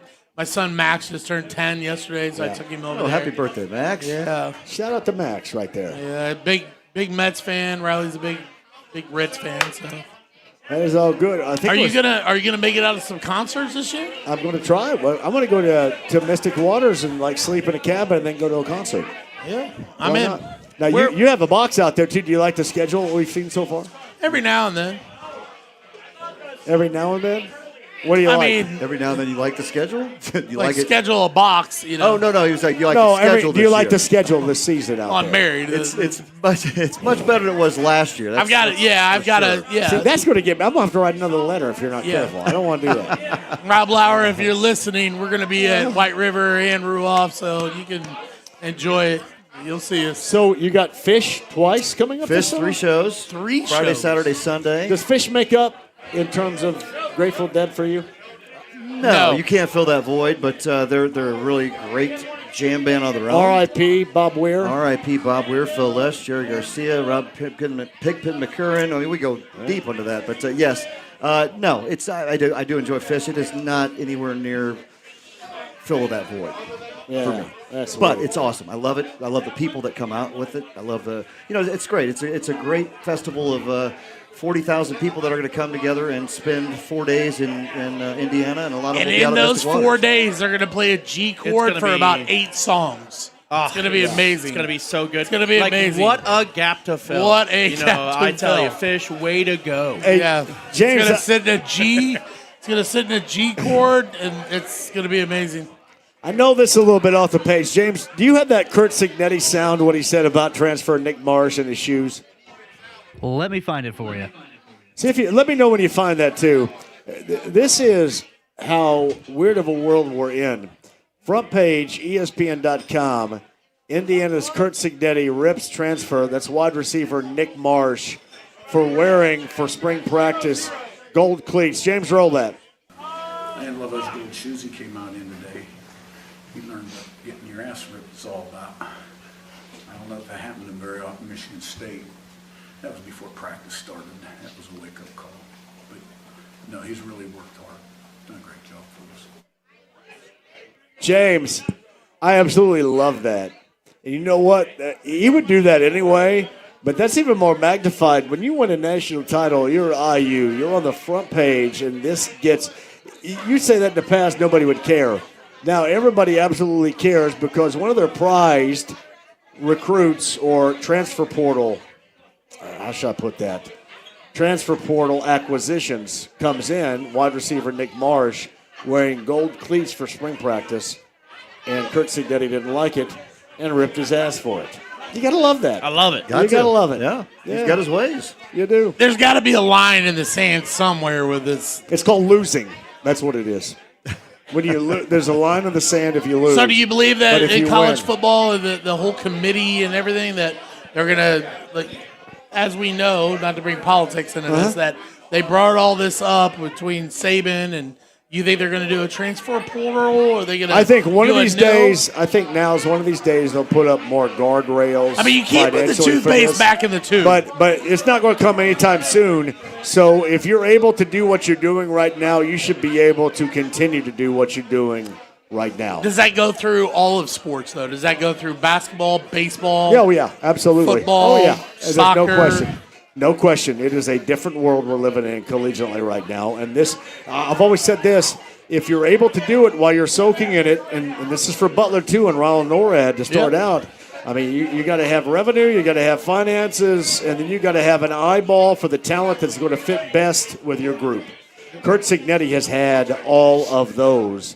And now he set the bar so stinking high, people are going to look at you and say, hey, you've got to win and win right now, because look what they did with that IU program that was awful for so many years.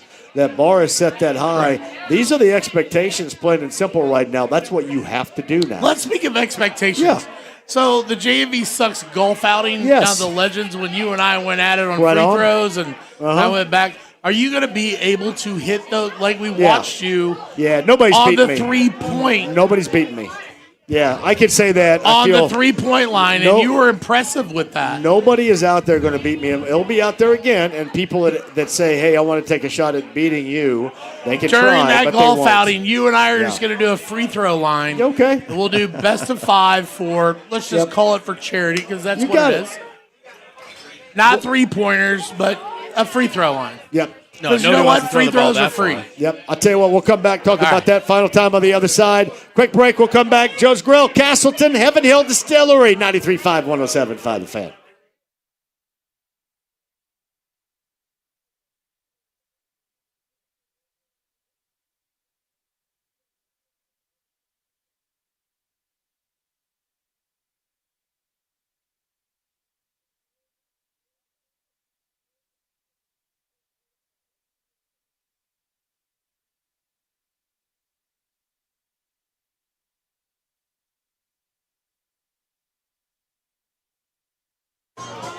It's John here for Andy Moore, Buick GMC, 131st State Road 37. That's in Fishers. My friend Eric Wilson just talked to me today. He is ready to go with all that you need in your car buying experience they have for you. Now is a great time to get that new vehicle.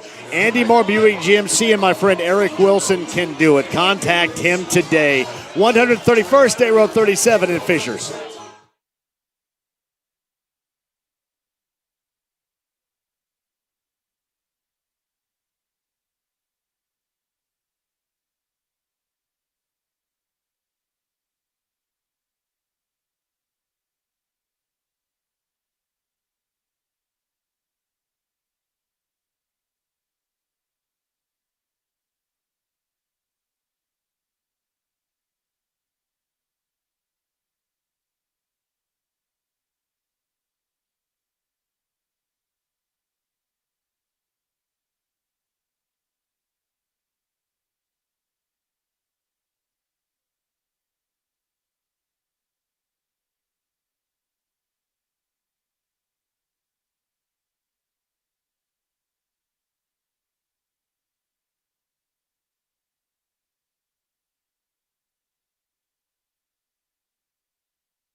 The Ride with JMV. And the beat goes on, yeah.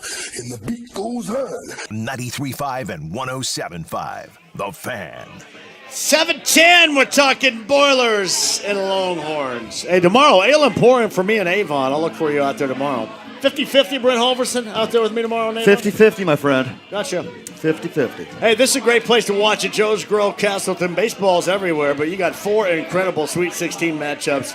Boilers, Longhorns tonight, 7:10, San Jose. Nally and Miller with us, too. Nals, another resounding success on an opening day here. What's that, 6 or 7? It was 7. Mac said it was 7 this for is you year guys. 7. Damn right, 7. 7 I think for it with us. us is 7. 7 years with us. Hey, let me here. ask you this real quick before we get off the air. I think you should. What is your favorite baseball movie quote? Favorite baseball movie You can go as quotes. far back as you want.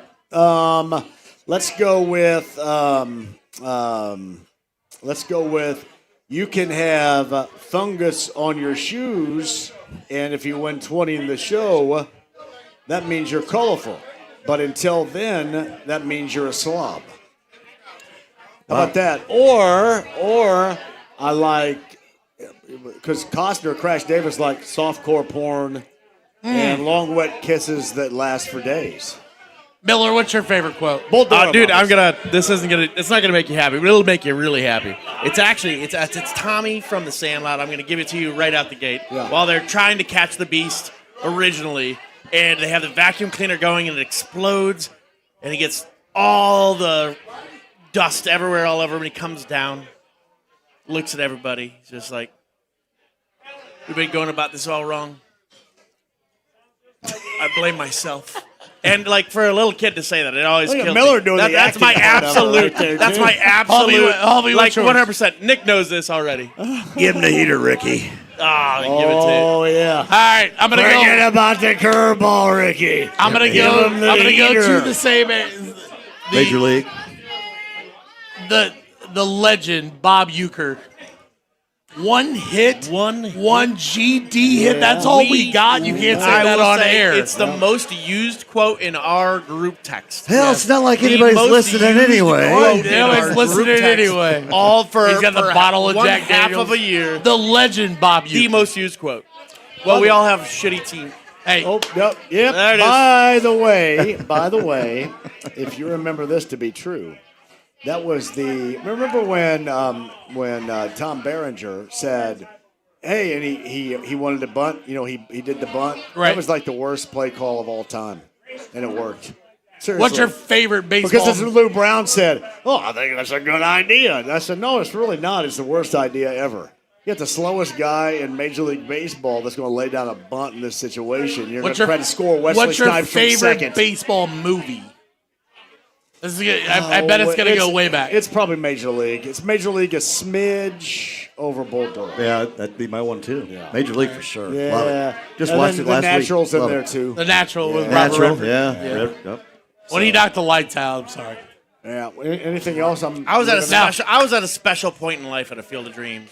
Yeah, I agree. Like, and it wasn't as like beautiful as some of the other like true traditional baseball movies, but like there was something special about that. I would like My to do a dad's big round of relationship. applause for everybody here. Thank you. Hey, yeah, another And now, annual thank season. you. Miller, thank you. Thank you, sir. Always. Thank you, everybody, for coming out. Hey, tout the product here before we go. From Hey, come on. Facility. All night long tonight. You got 4 big games, and then tomorrow night, then Saturday, Sunday. Come on up here. They've got all kinds of wonderful cocktails and libations back there from Heaven Hill.